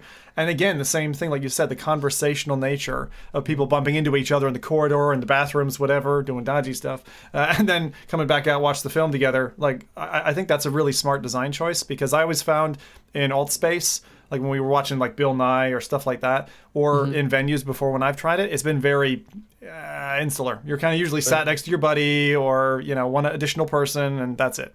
Yeah, but the funny thing was, you know, there was a lot of people in there. I bumped into Thomas Van Boel, the creator of Cubism. He was like, "Hey, Mike, how's it going?" I was like, "Yeah, I'm good, although I don't have a beard." But we had a little selfie, and that was kind of cool. But you know, the balcony kind of overlooks the show, just like, you know, the seating area did in the previous version of the app. Yeah. And to be fair, you know, the show ran flawlessly in both of my testing, which I thought was pretty good. But like, you know, Nathie hinted at, you know, this kind of looks like it might be the first kind of like integration into Horizon, you know, especially with the avatars that look very similar, and hopefully this will just kind of be a part of Horizon that you can just venture into and then just go and see some shows with your friends. That would be smart. It's pretty obvious, because as you said, like, you have a hub, you have like this lobby, so it would be nice if you have a bunch of friends and you are, you know, in a party together and you are playing Facebook Horizon and you jump into a portal and this portal leads you to Oculus Venues, you can just seamlessly launch other apps. So it's like Oculus Venues will just be connected to, and then it's of course important that the avatars are all the same in every application, and all the features that you use are also the same. So yeah, it's hinting towards Oculus Connect 7. It's hinting towards Facebook Horizon launching very soon, and that Oculus Venues will be directly working with. That's kind of what I think. But, yeah, good. I agree with. Yeah, I totally agree with the timing. The timing definitely sounds like 1 month in advance. It's setting up for. Well, the thing is, I was talking to Remarcus earlier today. You guys many of you will know him, but he used to run and still runs a VR channel covering Go and Quest content. But he actually, while we were in OC6 last year, sat down and was watching OC6 that way. And this is where my question for Mike comes, because he said one of the biggest disappointments of Venues before for him was that it was like that cast was flat. It was 2D. It wasn't stereo. Not all material in original Venues is stereoscopic. It's not full VR. Was, you know, in your comparison between the two platforms, was that all stereoscopic, like full VR? It was exactly the same on both. So yeah, it was like you had full like stereo, or it was flat. No, good hard question, to remember. Actually, because it's a good question. But it was like a comedy event.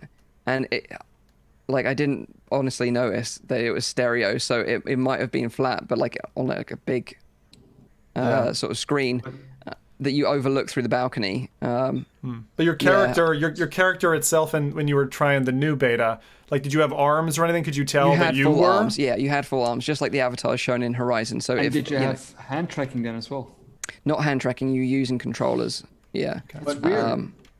Yeah. This would also maybe mean that Oculus venues will be running on Oculus Rift S and maybe also other headsets. Because Facebook Horizon is gonna come out for Quest and Rift S, as far as I know, right?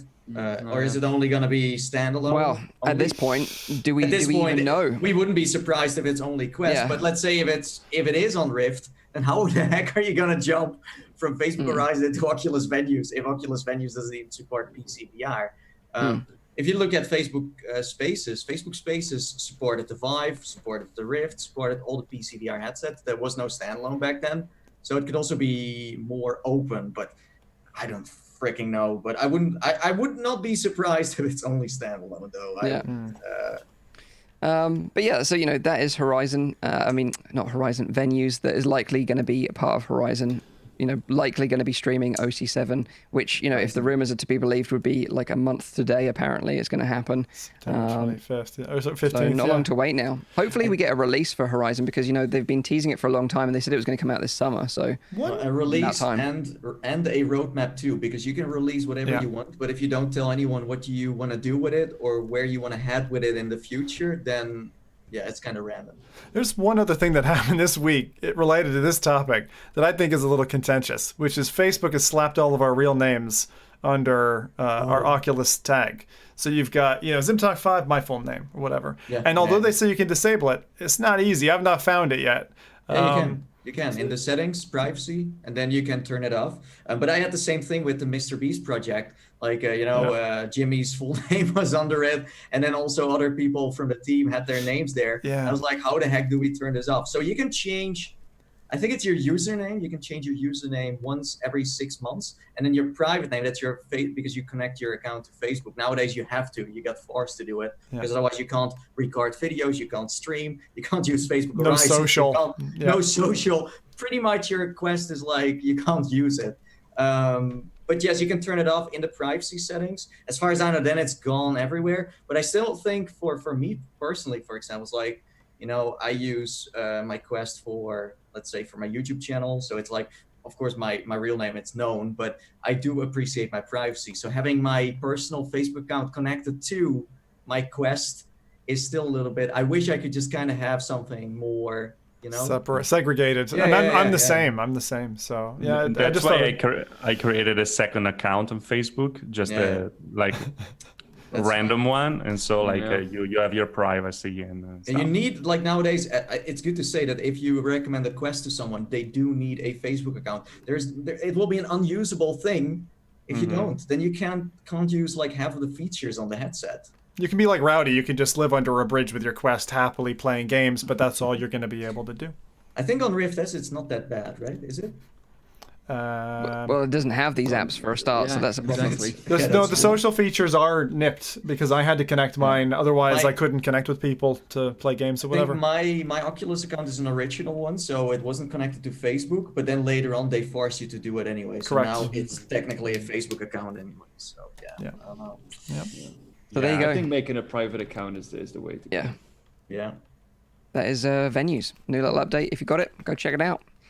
Could be part of Horizon in the future. Who knows? Hopefully we'll find out. OC7 this time next month. Fingers crossed. So that is all the news this month. This week. Oh, God. That is all the news this week. Not for this month. So now it's time to talk to our special guest, of course, Tyriel Wood. He's got his hands on an exciting new headset, the HP Reverb G2. And you've had it for what, like a week or so now? 10 days, yeah. 10 days, yes. He's counting it even. Yeah. So if you've got like 10 and a half and 3 hours and 20 minutes. If you've got any questions for Tyriel about the headset, then drop them in the chat and then we can read out some of your questions to him later on. But maybe we should just start off by just talking about the headset in general, because this is a pre-production model, right? It's not the final version of the headset, and that's important to note. Yeah, this is a pre-production unit, so some things are gonna be different, like the back cover, of course. The back strap is not the same. It's very creaky right now, as you can hear. That is gonna change. It's gonna be the different, same material of like the rest of the headset, of course. In my case, I have older lenses. The lenses, by the way, on these headsets are made by Valve. Completely, like Valve is making the lenses, are hardware and software, so HP doesn't know anything about them. I have the older lenses, and so I'm getting updates, for example, with the for the new lenses having the old lenses. So every time they update, it gets a little worse every time in my case. They still have to correct the software for the audio. That, by the way, is the exact same driver of the Valve Index. So expect the same sound. Great audio. Yeah, amazing great audio. And those are the differences of the pre-production unit. Also, the controllers, their pre-production unit, they're still a little more rough than what they're gonna be. But if you look at them, they're gonna remind you something for sure, because they're very similar to Oculus Touch controllers. The original Oculus Touch controller. And as you can see, I have the mammoth grip on it. That's what it is. It fits. Yeah, I was wondering what that was. That like spine next to it. So that's to hold it on your hand. Okay. Yes, because I can't play anymore without something holding my hand. I don't know. I do love those mammoth grips as well. I agree. So, sorry, the video isn't so clear. Is that a complete like silicone wrap around the controller, or is it just a line that's kind of strapping around the back of your hand?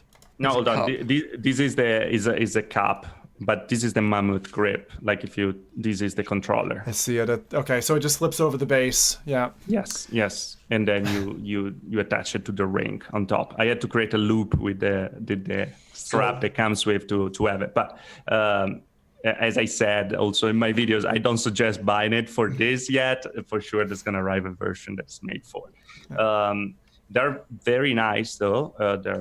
The controllers are like the Oculus controllers. Pretty much the only thing you don't have the capacitive touch on the different buttons. So the software is not going to understand when your thumbs is up or down and stuff like that. There's no way here to do it because they're not capacitive. You're always happy. People are always happy, and it's a positive thing. Running around with their thumbs up. Like, hey, how are you? Hey, oh, that's HP Reverb G2 user. Yes, me too, yes. Yeah, it's me. Hey. So you can recognize people with the Reverb G2. But this is pretty much like, then they're gonna probably connect it via software and stuff to don't have like the thumb sticking out. In some games, they are already like a more natural position, so it's not really a problem. Yeah, and in terms of the controllers, actually, one question, because one of the big issues with the previous Windows MR range was battery life on the old controllers. Is that still an issue with these new ones, as far as you're aware? Exactly the same as before. I have to say, I always suggest to get rechargeable batteries. And the thing about Windows Mixed Reality, they're a little picky with batteries, and you have to have 1.5 volt or 1.6 volt rechargeable batteries, because usually the rechargeable batteries have a lower voltage. If you get something with lower voltage, the software will think that they are out of battery, and so they're gonna shut down, or like you're gonna have a problem with the tracking. It's like a battery saving mode, That's with a lot of electronic devices. Actually, it's not only like limited to the G2. And how is the tracking for the controllers in itself? Okay, the tracking for the controllers. Many of you tried Windows Mixed Reality, so Thanks for the demonstration in a hotel room. Yes. Let's talk about it. We were all there. We were all there, so there's some incriminating evidence. That doesn't make it better. No, it doesn't. But now you know what F.Reality stands for. Oh, I didn't say it. Oh God.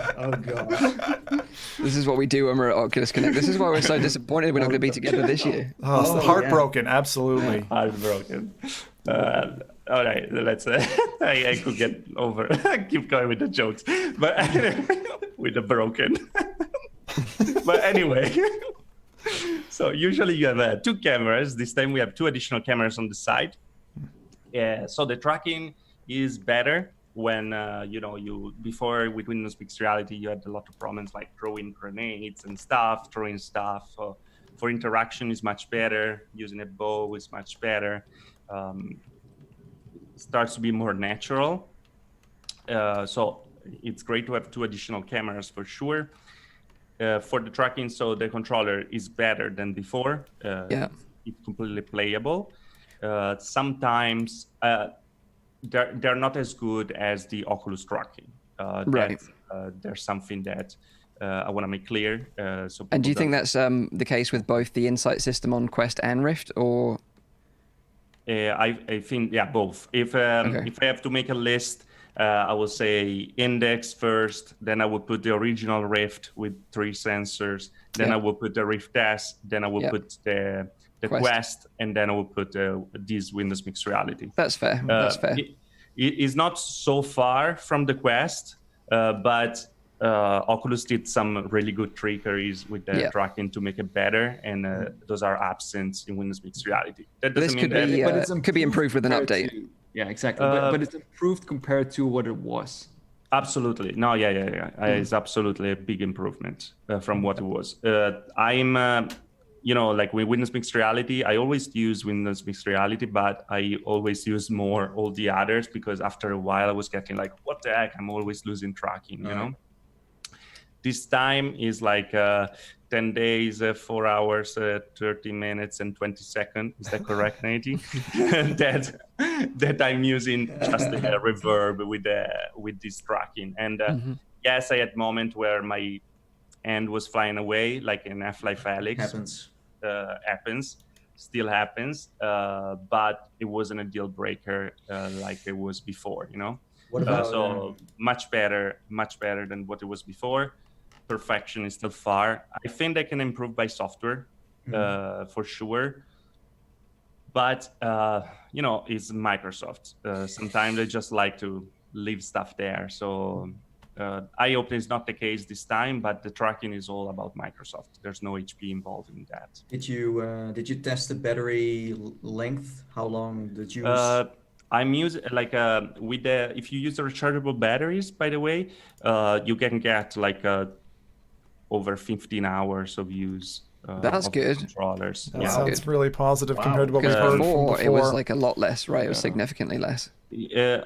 Well, depends really on the batteries that you use, I think. Right. Because batteries also degrade with time. When you have rechargeable batteries that 1.5 volts, they degrade faster than the regular rechargeable batteries. So if I use my old batteries that I was using with the Lenovo or with the Odyssey Plus, for example, now they're at 2 hours. And what batteries would you recommend then if someone's looking to buy a Reverb G2? But they need 1.5 volts, because I think when I recommended the Panasonic Eneloops, people were saying they weren't rated high enough for the Windows Mixed Reality range. Yeah, I think that those were 1.2 anyway. Yeah. Okay. Mine are the one I use are 1.6 Ni-ZN batteries. Okay. So when you buy a HP Reverb G2, usually there are batteries coming with your headset, right? Yes. So the batteries that come with the headset, are those the correct ones? Yes, but they're not rechargeable. Okay, because I think it's okay, of course, but then the consumer knows which batteries they should get, because usually I don't think on the website it says what batteries you should get. I think this is maybe the first time for people. The problem is what Tyriel is trying to say is that they burn quite rapidly through those batteries, and you will keep on having to buy batteries. So it's better to use rechargeable batteries. Yeah, true. Not all rechargeable batteries will work. That's why it's important. Yeah, but it's nice from HP to also get some info on, of course, what people should use, because then people place a review saying my controls, they suck because this and that. So if you have a little, I don't know what they do on their website, maybe some info on that, because I don't think everyone is gonna contact you every week hey, listen, what batteries should I get? the fact is, like, if you don't use rechargeable batteries, you're fine, because like regular batteries are always 1.5 volts. Exactly. Instead, the rechargeable batteries usually are 1.2 volts, and that's where the problem starts. Right. It's like you have to get rechargeable battery that are as good as regular batteries. So if you just buy packs of batteries, it's not a problem. Yeah, a question for you, because I coming from the States, I would say that their culture with respect to rechargeable or disposable batteries, the US is very much a disposable battery place. Yes. And it actually horrifies me to this day, because it's like, if you just bought one set of rechargeables, you wouldn't have to. And I feel like in Europe, we're a lot more heavily into the rechargeables because of a lot of the recycling programs and things that we have here. But in the States, it's like people are all checking out at the supermarket with these giant packs of batteries. And it's like, it's the equivalent of smoking. You know, it's like you just throw those in a landfill when you're done. So anyway. I think it's stupid to buy like those batteries. True. It's like very strange. I haven't tried them yet, but I recently got these batteries, and they're also rechargeable 1.5 volt with like a USB thing. That was something that Zim actually recommended to me before, since I know that he used this kind of stuff. I haven't used them yet, so I can't like vouch for them. They're called Sorbo, SORBO, AA 1.5 volt, 1,200 milliamperes per hour. So that's actually that's a copy. It's a bit 75% or 70% of the capacity of a usual AA battery has the USB header on it. That's actually a copy of the UK patent, which dropped maybe 6 years ago. The original company is USB Cell, one word, USB CELL. And they have a number of products, including a AAA battery, but they're really neat because if you're traveling internationally, you're sitting in an airport, you don't have a charger that needs mains connectivity. You just pop those in, let them charge away, and then you've got it for your camera or whatever you need it for. So they're really neat. I'm just saying it because I'm in the Northern American market, so it might be a different name or a different brand over there. It's good to hear that the controllers have been improved, because that was, let's say, for me, the only reason to be kind of like, I don't know about this, G2. Of course, like most people who want to buy this are sim users, but hearing this from the gaming side, overall, it's quite interesting. I will tell you, if you come from the Oculus, you know exactly what, like, you're gonna feel completely at home. Like there's nothing really different over here. It feels exactly the same. And for me, it's a good thing, because if you want to create a standard, I feel like Oculus created a standard with the controllers, and I think that is a good standard to have. These have a little less features because they don't have all the capacitive touch and stuff, but at the same time you can play the games in the same way. Like you can load the binding on Steam, for example, the Oculus controllers. Did you try Revive as well?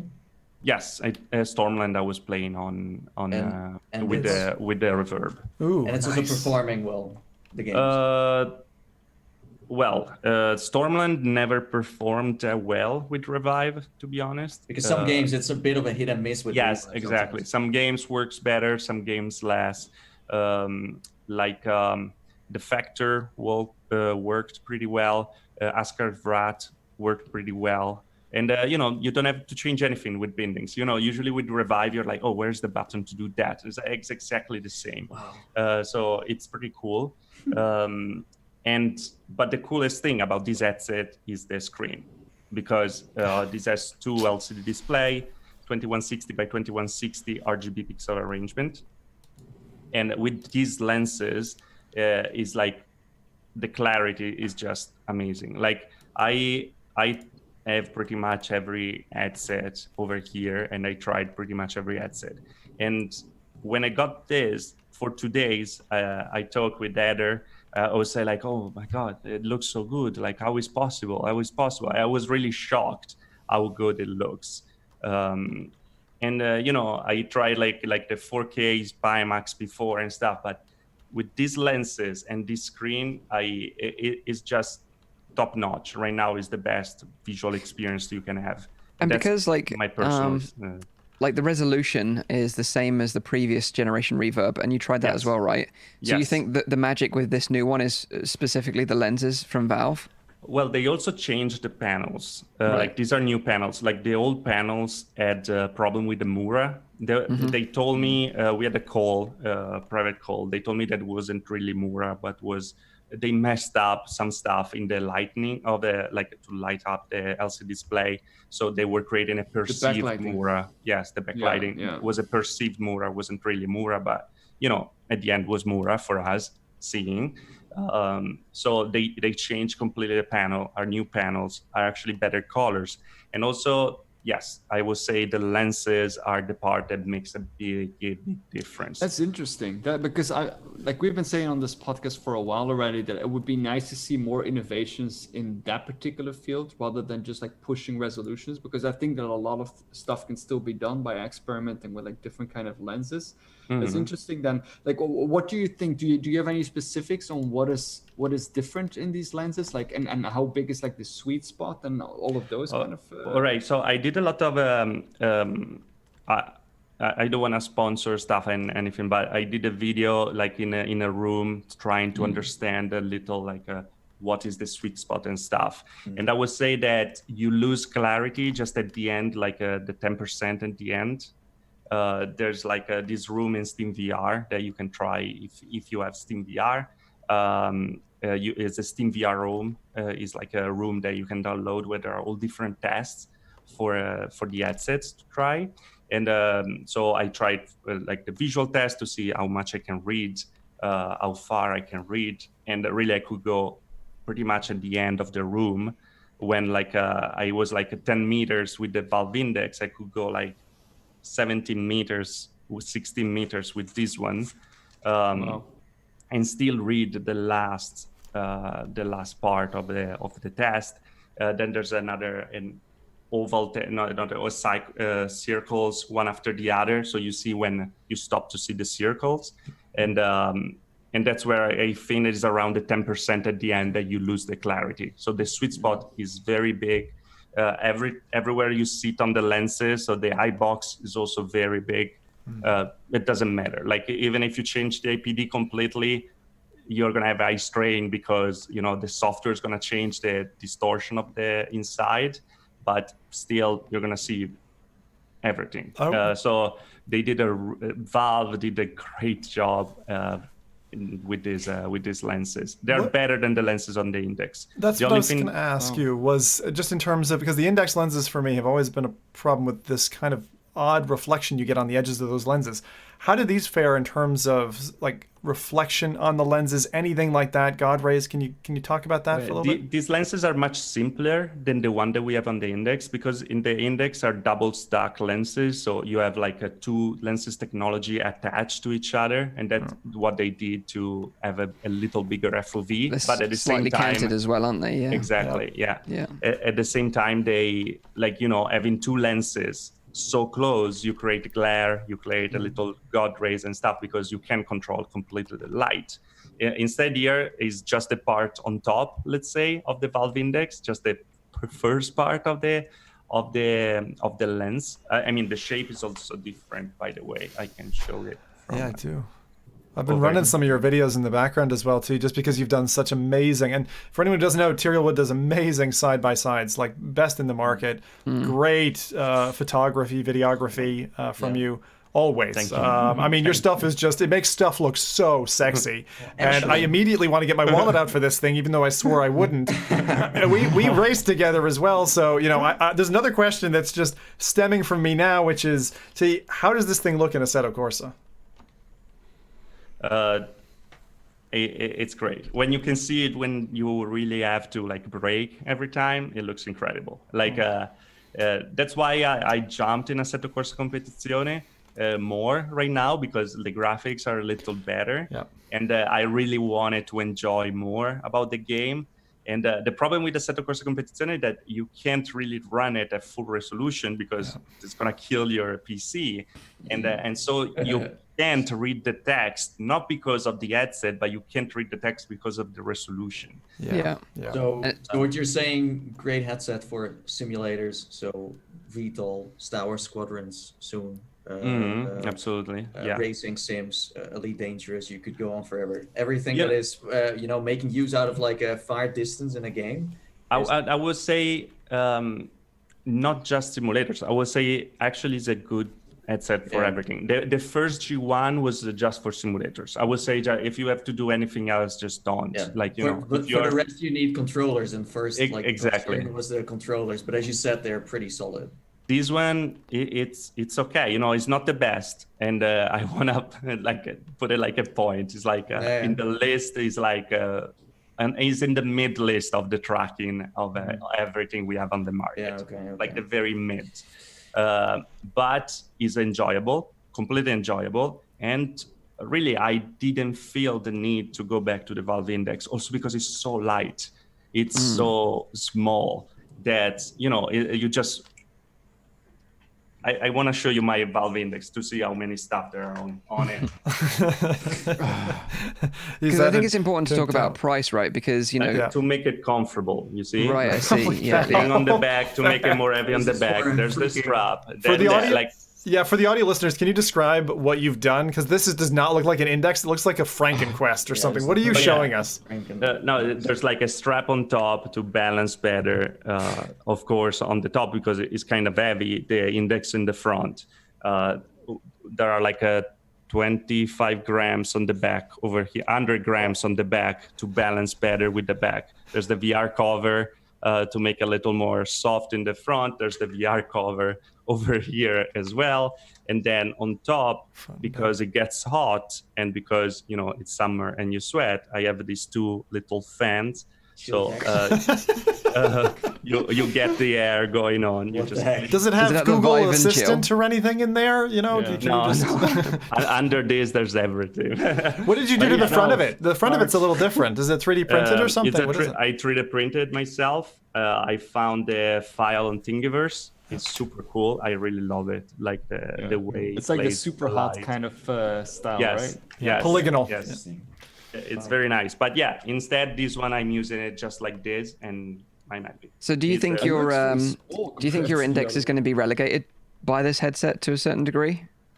A little, yes. I love the index controllers. They're my favorite controllers in the market. So if I have to play like some games, I really want those controllers. But if I play with the index, I will miss the screen and this comfort and stuff in general. It's a little bit of shame then of what you said like about the controllers for the HP Reverb, that you would place them on the not on the bottom, but quite low compared to the other tracking solutions in terms of controllers. Since it seems like they have a really great headset that kind of misses on a couple of points that might be crucial for like more competitive players or people who are not sim racers. Do you think that if the controllers would improve, that this would apply to a broader range than of people, just in general? I think so, because the tracking is much better than what it was before. They are precise, by the way. The problem is not the precision. Like if you aim down, it's not going to shake or go somewhere else. Like they're very precise. The Windows Mixed Reality always been very precise when it's on site of the cameras. The problem starts when it goes outside the site, because Oculus has a lot of software. That's why I think that with some software updates could get much better, because Oculus has software that tells like, okay, when you are out of the site, you are locked to the position of your headset. So, if you move your head, it moves with you, and you don't get like an arm that gets like 30 meters long. And something that people are suggesting in the chat is that, people are saying, oh, you can use index controllers with the Reverb. Obviously you can, like you can with the Rift as well, but there's a lot of effort and work involved. You still need base stations. They're not going to naturally connect with the Reverb, and you're going to be able to use them. It's not that easy. You need to buy base stations. You need to set them up in Steam VR. It's quite a complicated setup process, I would say, right? Absolutely. And then, like, I would never, like, I feel like if you want to buy an headset, you don't buy it because you can mod it in the future. You buy it because it's a good headset. And if I have to review an headset, I don't review an headset with all the mods before reviewing it regularly, because the regular person, like the regular person who will buy is the person that just buy it and expect it to work out of the box. Yeah, and that way you can also add everything that is missing to it. Yeah, exactly. Mods exist. Yes, you can do it, but if you think about the price, then it starts to go like crazy high. So I will never recommend it. Maybe we should do that. Maybe as well. before we do that, weight and comfort is also very important, I guess. Yes, it's as I was saying, is light. I don't know the grams precisely, but I think there are online. It's lighter than a Valve Index for sure, just based on... way lighter. Also, like they did a great job with the balance. So actually, with the strap on the back that is rigid, it balanced a lot the thing, so it doesn't feel super front heavy. Actually, it doesn't feel front heavy at all, and it's very comfortable. I have nothing to say about it bad as comfort wise. Really, you will see this thing with all this stuff because I have so many leftover things to add everywhere, and I didn't because it just works. And the audio is like, mwah. The audio, yes, it's gonna be like it. Now they still need to update the software for it. So it's like if you don't have the perfect the equalizer is not at the perfect point. But yes, overall, that's great. The only thing that it does not have compared to the Valve is like that microphone is a different microphone because the Index is a super neat microphone. Yes, but these actually have very good microphones as well. It does? Yes, you can listen in. I made a video about the screens. So if you want to know more also about the lenses and screens, I made a video about it. And sorry. It was actually about the tracking, the video about the tracking, and also all the mid section when I was actually playing, I was using this microphone. And over there, I used the raw sound completely. Like I didn't even, I didn't want to change anything on Premiere while I was editing to make the sound better because I wanted to just give the idea of what is the sound. That's good. And it's very good. I would say that it's not like the Valve Index, but it's very close, and it's after the Index is the best sound that you can have. So that would mean that if you're, let's say, doing presentations in VR, this could be a great headset because the audio quality is super good, but also streamers or people who make content. Absolutely, they can use that instead. I mean, like the Valve Index has a microphone that is amazing. Like sometimes I have calls with people and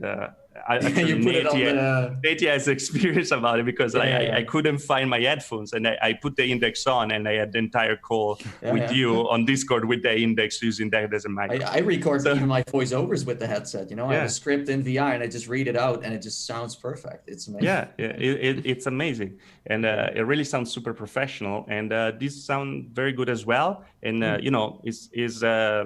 is a thing about equalization as well. If you can do with the equalizer in the right way, we'll get even better. But audio is like a big part. I think because of the speakers, when I heard the speakers on the Valve Index for the first time, I was like, wow. Like I'm not gonna buy a headset just for the display anymore. Yes. For the comfort, but also for the audio.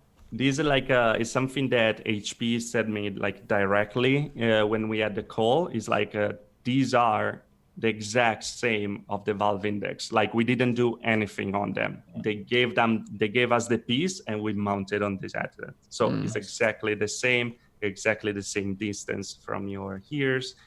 It's exactly the same. So the experience is going to be the same. There is a big question here. Several people have posted, which is about the missing top camera. Whether or not you're grabbing a disc, for instance, in Echo Arena, or any other reach up, like in the Climb, for example. Have you tested anything about that kind of the vertical camera? And do you see any slip or lack of tracking with that? It's an interesting question. So that's why in my list is under the Rift S because of that reason. I feel like the camera on top is a nice addition and it's needed in many games. I would say when you have now you can't see, but when you have your hands up, try to imagine where my hands are, like go up. From this position on in this way, it's fine. If you go inside, like in the inside part, you start to lose tracking. So if you go vertically above your shoulders, you're okay, but anywhere towards the center of your head, no. Yes, exactly like Worth that. knowing. Because Thanks. the cameras on the side, they pretty much cover. They are pretty much flat, the camera, so they don't aim down, but they aim completely outside. So it's good. And that's also a good thing for occlusion. When you're like in simulators and stuff, then maybe you're a very small cockpit or you have like the screen very just in front, because many people also use the 3 screens and stuff, and the headset could lose tracking. Yeah. Even if you cover the 2 cameras on the front, you still retain the tracking with the one on the side. Nice. Okay. So last but not least, like software-wise, you're going to be stuck with Steam VR, I guess, in a way, or with, of course, Windows there. Have you seen any updates on that? Is there software new? Is it like because you buy G2, you're investing into their new software as well? Or is this exactly the same thing? They're not even trying to actually to advertise their store and stuff. So it's they're actually advertising Steam VR even in the Windows Mixed Reality portal. When you open the Windows Mixed Reality portal, every game on the side is from Steam VR. So the first thing they want you to do is to install the bridge from from Windows Mixed Reality to Steam VR, so you can play every Steam VR game. We have one more question in the chat as well. I know that a few more down, which I will ask in the end as well. Norman Robinson asked if there was any news whether they were still going to increase the field of view, or is the one that you received already fixed? That's the field of view. You can get it a little more if you get closer to the lenses, but if you get too close, then you have problems with, of course, distortion profiles and stuff. So, but I feel like there's a lot of alarmism around about field of view, because you say numbers and people, oh my god, they're just 105, it's just 100 and stuff. We always said in the past the Rift is 110. The Rift wasn't really 110, but they advertised it as 110, so everyone would say it's 110. Then if you go to try it, the Rift is actually 90 degrees. Yeah. So now you try is 105. So you advertise it 114, 120, So it's all a game and stuff. So it's not. They use the wrong measurement. They use, for example, the diagonal, or they use yeah, I know. Yeah. You have to use the horizontal, so about it. So how much you can see, if you have experience with the Quest, it's better than the Quest for FOV. If you have experience with the Rift S, it's much better than the Rift S. They always felt a little, you can even see the size of the screen. It's similar to, it's like the regular FOV. There's not really something to say, oh no, the FOV. No, it's fine. And while we're talking about FOV, we got a question. I posted this on Twitter earlier on that you were going to be on the show, and asked for questions from people on Twitter. And Thrill Seeker actually asked, FOV or resolution in your opinion? For him, it's all about FOV, but he's curious on your opinion. Whether you're either prefer the resolution of the Reverb G2 or the field of view of the Index. Which one would you go for if you had to choose one? I would say none of the two. I would say clarity, because I rather have less resolution and less FOV, but better clarity than the other two. I have a Pimax. I have more than a Pimax, and I don't use them that much, even if the widest FOV that you can buy right now, because the has distortion, the clarity is not that good, and stuff like that, even if it has a very high resolution. There are other 4K displays that we had in the past that weren't that good for clarity, and so they just they go in the I think when you bought the headset from Walmart, Mike, that had the 4K displays, right? Amazing clarity. No, exactly. Exactly. So, are you saying that the clarity on the G2 is top notch? Yes. It's I don't want to sound like a fanboy, because sometimes I really sound like it, but it changes some games. In Half-Life Alyx, just looking at your hand, it's geez, how much details they put on the freaking boards, and I played it with the Index, so I didn't play with the, I played with the headset they wanted me to play with. And using this, I'm wow, I didn't see this stuff. It's things looks different, you have a board. When you walk around, you can read the newspaper without sticking it to your face. It's it makes a difference. I feel every headset should start from this now on. The chat is blaming you for dodging the bullet, though, Tyriel, because Clarity is for example, Nimsoni says Clarity is a very wide-ranging label. It pretty much includes all the others: field of view, resolution, and distortion. So it's a very smart answer. I understand what he's getting at. He is a fanboy. You know. I'm a fanboy. I'm defending. But like seriously though, like you know, the recommendations you have done so far are very good and very great, very informative for not only people who are VR enthusiasts, but also beginning consumers. So everyone can kind of, get into this, because I mean, talking about a display, talking about numbers can be very complicated. Yeah. Also, just another thing, there's a link in the description to Tyriel's channel. So if you want to subscribe or you want to watch some more HP Reverb G2 stuff, and just check it out. But I think it's maybe good to, as Mike also hinted towards, that is like price, because where does this headset sit? Is this like I on Twitter said it was like a mid-tier kind of like headset in terms of price? Mm-hmm. Yes, this is gonna be $599. So it's gonna be $200 more than the Rift S and the Quest, and it's gonna be $300 less than $400 less than the Valve Index. And I feel yesterday Mike asked me a super good question that I think that is the right way to put it. Like, who do you see like buying this? Like, what is this for? And I would say, and answering your question as well, Nate, I would say that this is the perfect price, and I was super happy. I was expecting $699, to be honest. Yeah. So seeing like this price, I was very happy about it from the beginning, because you have so much more adding $200, and you don't lose that much taking out $400. So it's like in the phone market, it's like if you buy an OnePlus. Like not anymore, because now they make a super expensive again. But it was like 2 years ago buying a OnePlus phone. There was like they called themselves the iPhone killer. No, not the iPhone killer. Shut up, Rowdy. Oh god. It was they said the flagship killer. Right. So exactly. The thing is like you have a great specs, you have a great headset to play, because that's the most important thing, and it doesn't cost a bank to have a very good experience. And I feel like the jump is if you have $200 more to spend from an Oculus product, I would spend it. Yeah, that's important. That's like nice.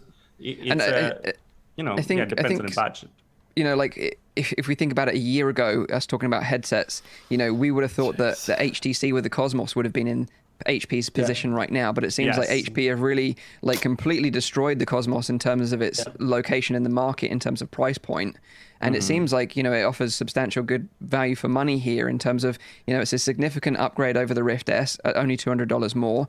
Yes. And you're not compromising that much by saving $400 and buying this over the Index. So I think it's going to be interesting to see how this performs over the next sort of six months to a year. And it would be a welcome addition to the range of headsets that we have, since it feels like every show we're kind of talking about Oculus, both games and it's hard not to, because they're the one who are leading the pack. But it would be nice to have another player enter that field, and I think what's also nice change it up is that it looks like we're getting a second generation Windows mixed reality headset here, a true second generation, and hopefully the other manufacturers will say, hey, what HP have done here is actually really great. Maybe we should start partnering with other people like Valve and bringing their products to market as well. Yeah. So I think it's great for everyone, and I'm just really happy that it's turned out, from what we can see from this production model anyway, that it looks like it's going to be as good as it is on your head as it is on paper, I'm not happy.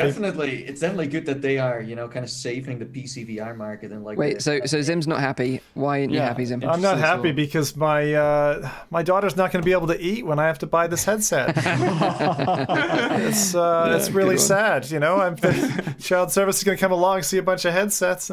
Honestly, what I'm going to do is I'm going to get rid of this freaking original Vive, HTC Vive, for the £650 I can sell it for, and buy one of these. That's an awesome price to sell it for, by the way. Yeah. So we should put a little, we should, by a show of hands, now that we've heard from, the horse's mouth, Tyriel, about how great this headset is. Who's actually like really super hyped to maybe get one of these? Hands up, hyped? show hands. Oh yeah, definitely. I mean, I'm definitely hyped, but I'm not going to get it though. Not at this point. I'm not extremely hyped, but I want to get every headset I can get my hands on.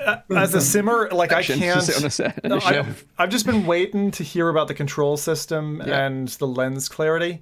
And because the reflections, and again, explaining it to me, reminding me the fact that why the Index has those reflections that I hate. Because like going from the DK2 to CV1, Oculus took a backward step and gave you lens reflections and God rays that I really was not happy about, that they fixed with the Rift S. So I'm not willing to back off of that. And until you just convinced me, I wasn't even considering the G2. But I looked at it. Like people were saying for Sims, it'd be great. And then I heard you talking about it, saw your side by sides, and now it's kind of a must-have for me. So it's definitely a good sign that HP is jumping into the like mid-range right now, because HTC, they completely lost the market. Shame on them. I mean, they had the opportunity to deliver something nice. They didn't. Yes. And then of course you have Oculus, who has the Rift S that doesn't seem to get any updates, and maybe even soon they go completely standalone for a while.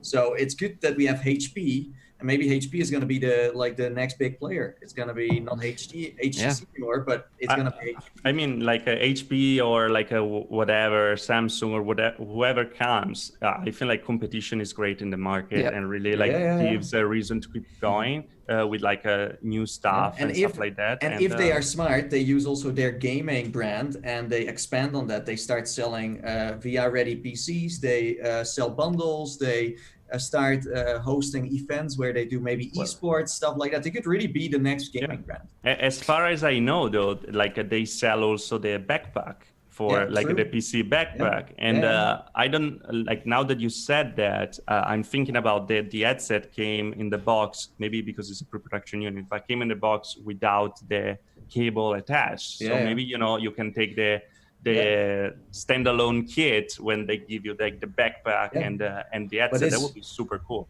They're going to be a power player, because in the arcade market, the HP Reverb is getting used a lot, and I'm sure the G2 is gonna. So it's like they like within a year this headset, they just showed that they understand now what the consumer wants. The first one was more for kind of B2B, and now they make this big jump to the consumer. Let's maybe quickly go over a few of the questions that the chat still have, because I think we're running a bit short on time as well. We had I don't know how to pronounce that name. Something that starts with SWFT. Tyriel, what has impressed you the most about the headset so far? And I think that was what you mentioned about the clarity, correct? Yeah, clarity and resolution together, they make a big difference. Yes. Then Paradise DK said, is the G2 better than the Labo? Oh my god, the Nintendo Labo. Does he mean Nintendo Labo? I'm sure I heard was his daily driver. I don't know, because I always use my Labo every day. Because Nice. But we had Ananook asking, how hyped is Tyriel about this headset on a range of 1 to 10? What is your hype level, Tyriel?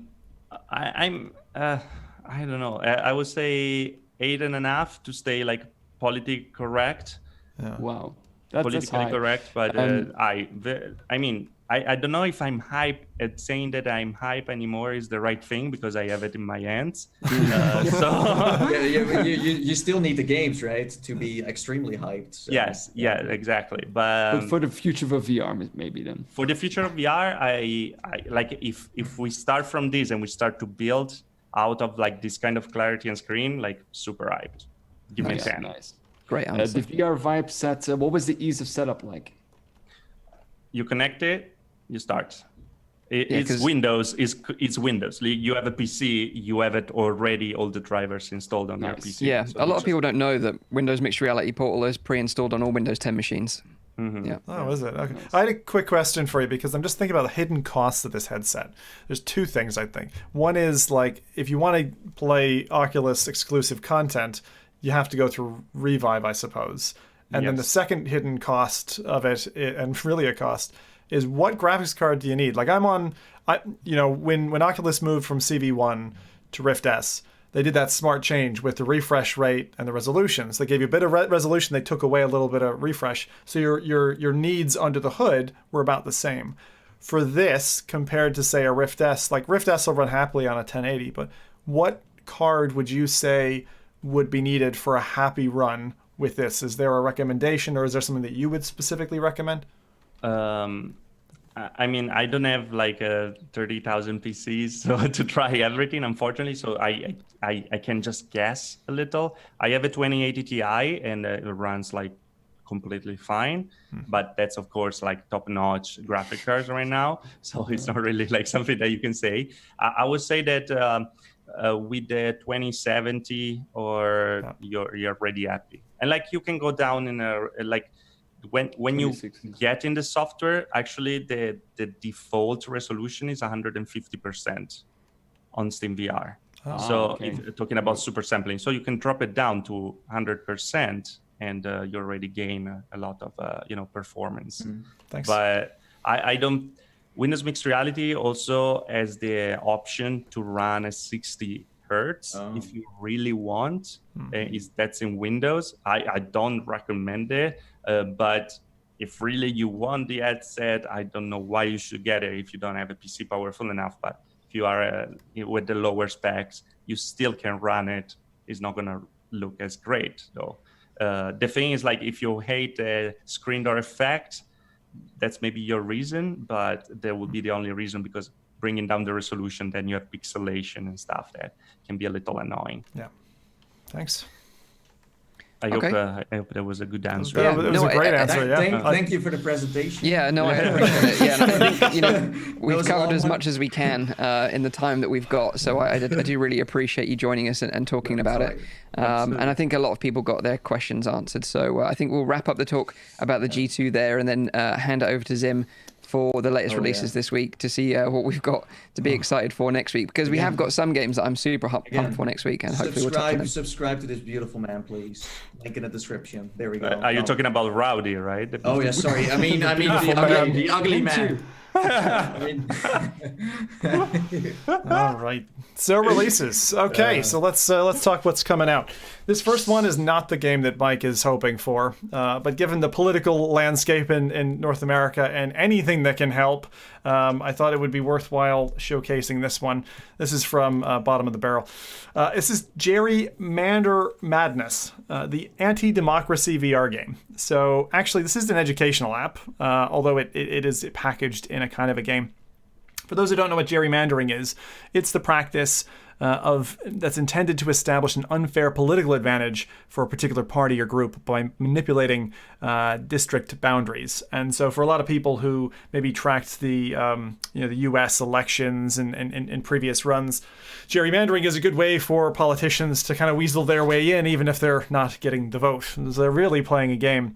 And so that's what the creators from Crosscom Incorporated have dropped out on the Oculus Rift platform on the 13th of August.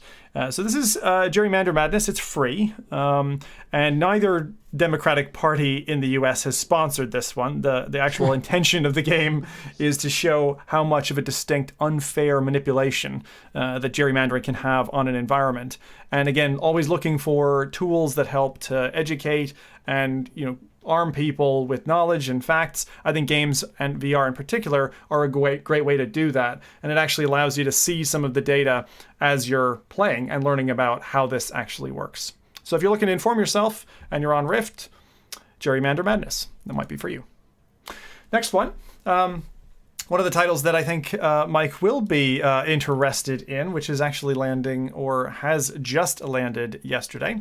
This is a Four Ponies production. You'll have probably never heard of them. This motley crew of 4 VRChat creators came together and created The Devouring. It's a free thing on VRChat that you can play, a 4 to 5 hour experience in VRChat, which is focused on atmosphere, slow pacing, and stressful horror. So hopefully you can find a good group to play with, as watching others react is part of the experience.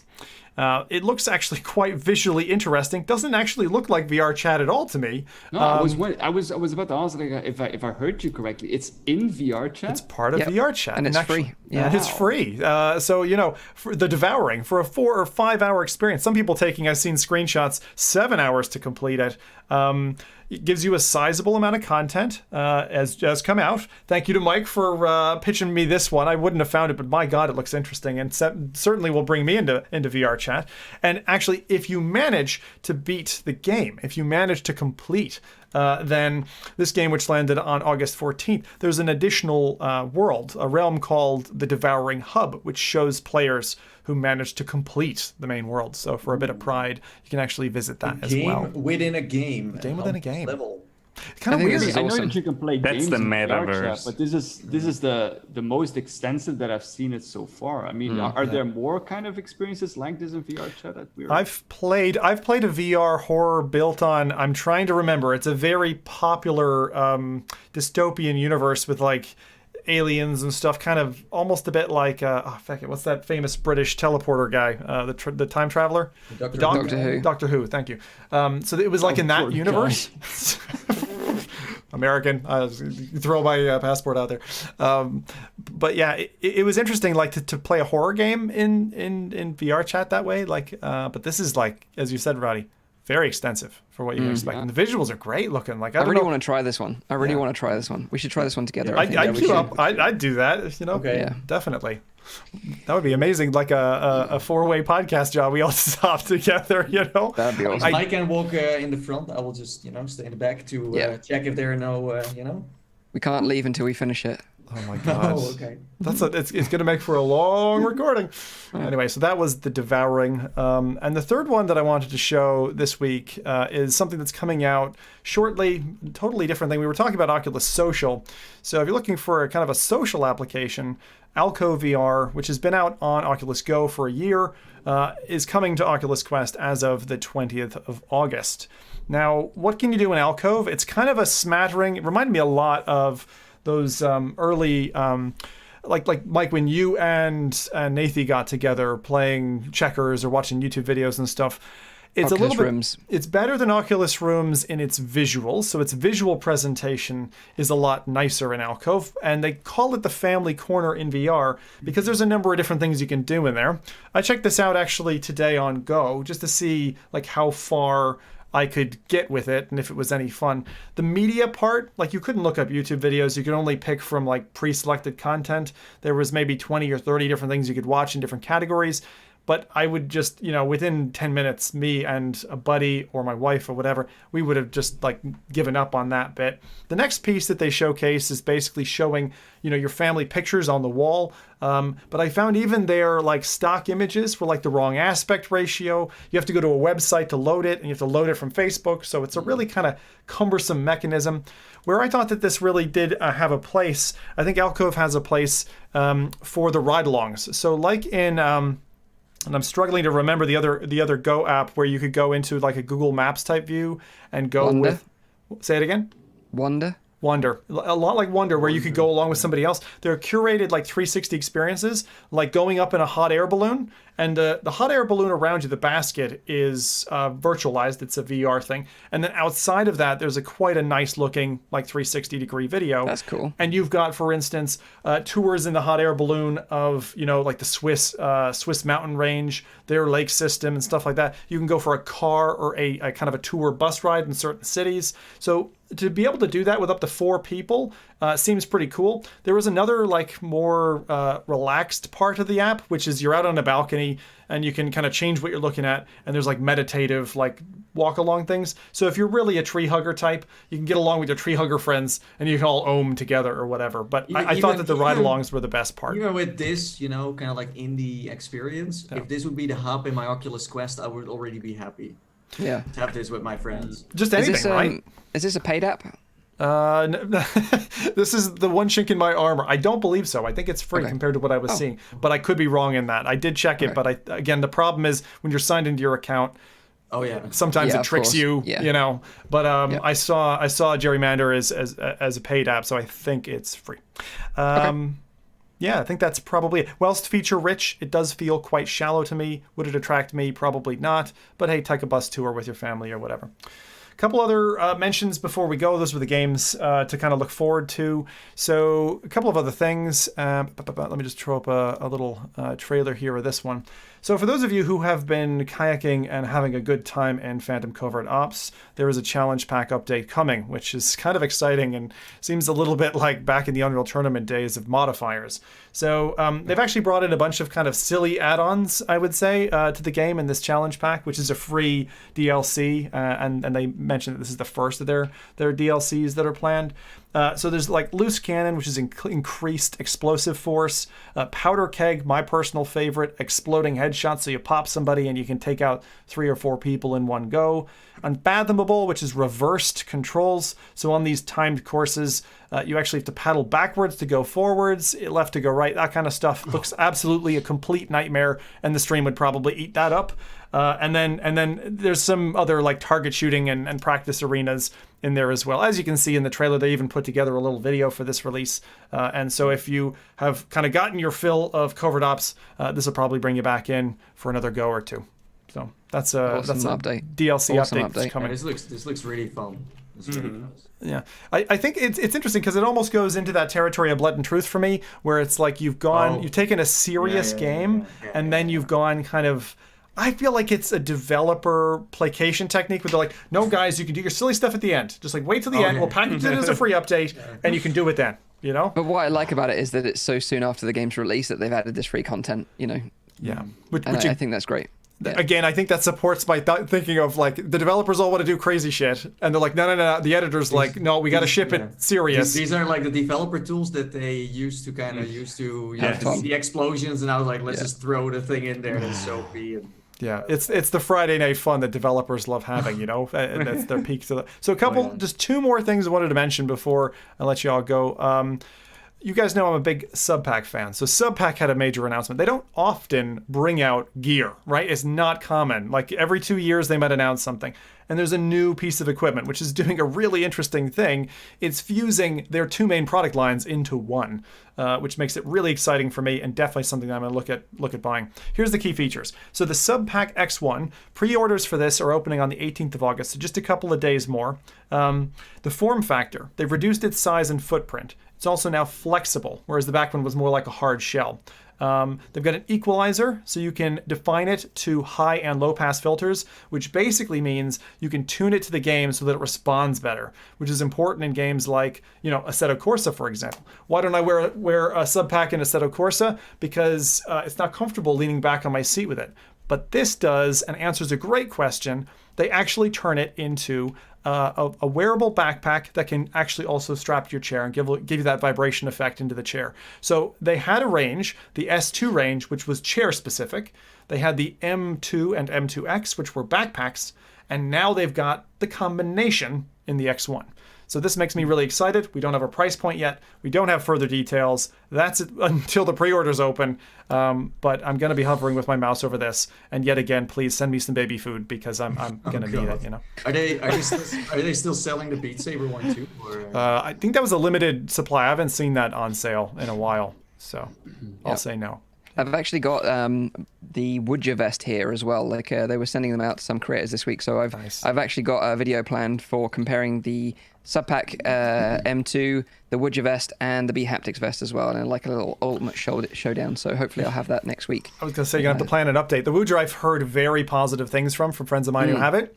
Yeah, one of the things that people don't think about, and I think you should cover in your video, Mike, if you weren't planning it, the Bluetooth technology in the Woodger is a low latency version compared to, say, the original Subpack M2, which you will notice discernible latency, say if you pair a Quest to the Subpack, and it isn't. I'll say it's not a happy pairing, that. But if you cable it to something, like you cable it to your system and you're playing with a Rift S or something, or an Index, then you feel it and it's enough in step. But if you try to go over the older Bluetooth mechanism with the currently experimental Bluetooth on Quest, it doesn't merge so great. So again, I want to hear, does this new Subpack have the new Bluetooth as well? Because that can be a make or break decision for me, Woodger versus Subpack. Awesome. I'll keep you updated. Thank you. Looking forward to your video. And then the final thing, a little bit of news. I don't normally highlight articles that I read, but there was one in a game that I've been playing, because you guys know I've been doing cockpit stuff for a while now. Vox Machina has been kind of feeding us little updates, and I noticed this playing the game about 2 weeks ago. When I got my HOTAS out, and I was like all revving, ready to go, and I was playing along, and I noticed that things were a bit different. Road to VR covered this in an article this week, and I thought they did a really good job of highlighting what's changed in the game. The fact that there's now co-op modes, some new mechs that you might not have experienced if you played it like a year ago, like I had, and honestly, the visuals and interaction systems, and the even the like radio voiceover overlay when you're talking to other people around the planet, and how you move in the mechs, it's all just beautifully orchestrated now. It looks great, it feels great. So if you're hyped for Squadrons, back in the beginning, yeah, I mean, it was fantastic before, but they've really tuned it. They've really tuned it, and I think it feels great. Sorry, Rowdy, go ahead. You wanted to say more? No, that was it. I just wanted to say that I really liked this game already before. So this is like another multiplayer that I want to see on every platform. Totally underrated. This it's like another hidden gem. I think Vox Machina. It's amazing. And like the way just to talk with your teammates, like you had to grab the walkie-talkie, like awesome. That was amazing. You really feel in the game like you're like driving a Mac. Yes. Yeah. Flying a Mac or whatever. It kind of reminds me of what I wanted from Hawken, like when they announced, originally that Hawken was going to work with the Oculus Rift DK1 or something. Yeah. But they also implemented smooth cameras for content creators as well, which is super nice. I hope that the player base already sparked, because I think Mike and I played it, and it was very hard to find other people to play against, because this is one of those arenas where it's really fun if you have a lot of people jumping in. It's chock-a-block when I last played it 2 weeks ago. There were full lobbies, both European and American, from what I could see. Now, it's probably not the same as some, but I mean, I was getting full matches, and I think that's 8v8 or 4v4. I can't remember which.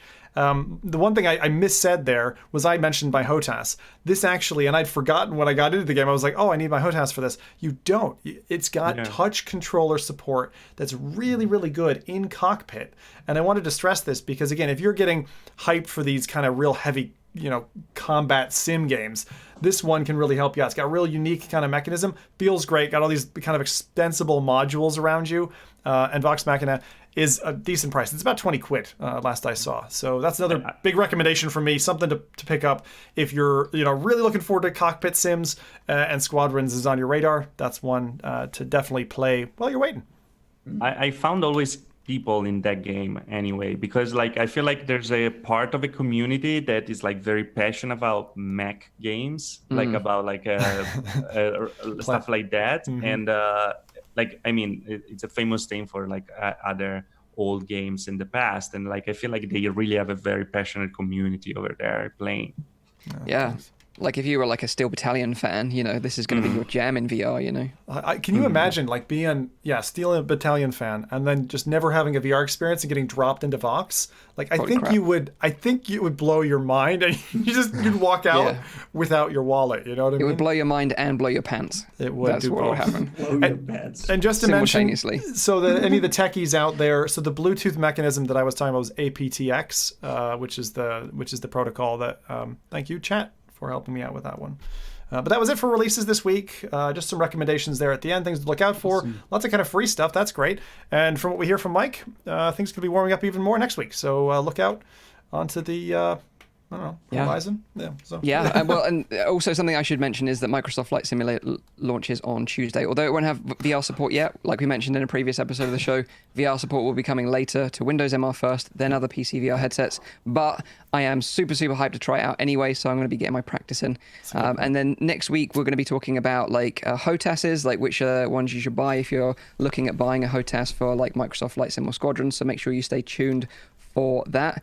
I just want to say thank you again to Tyriel for joining us throughout the show this week. I really appreciate it. Always awesome to hang out with you, particularly as we can't do that in real life this year. But just a reminder to everyone, this is a weekly VR, AR, and MR talk show, live streamed every Saturday on YouTube and Twitch. Show goes live at 7 p.m. in Europe, 6 p.m. in the UK, and 12 midday in Central US. You can also check out the audio version, which is available on iTunes, SoundCloud, and Spotify.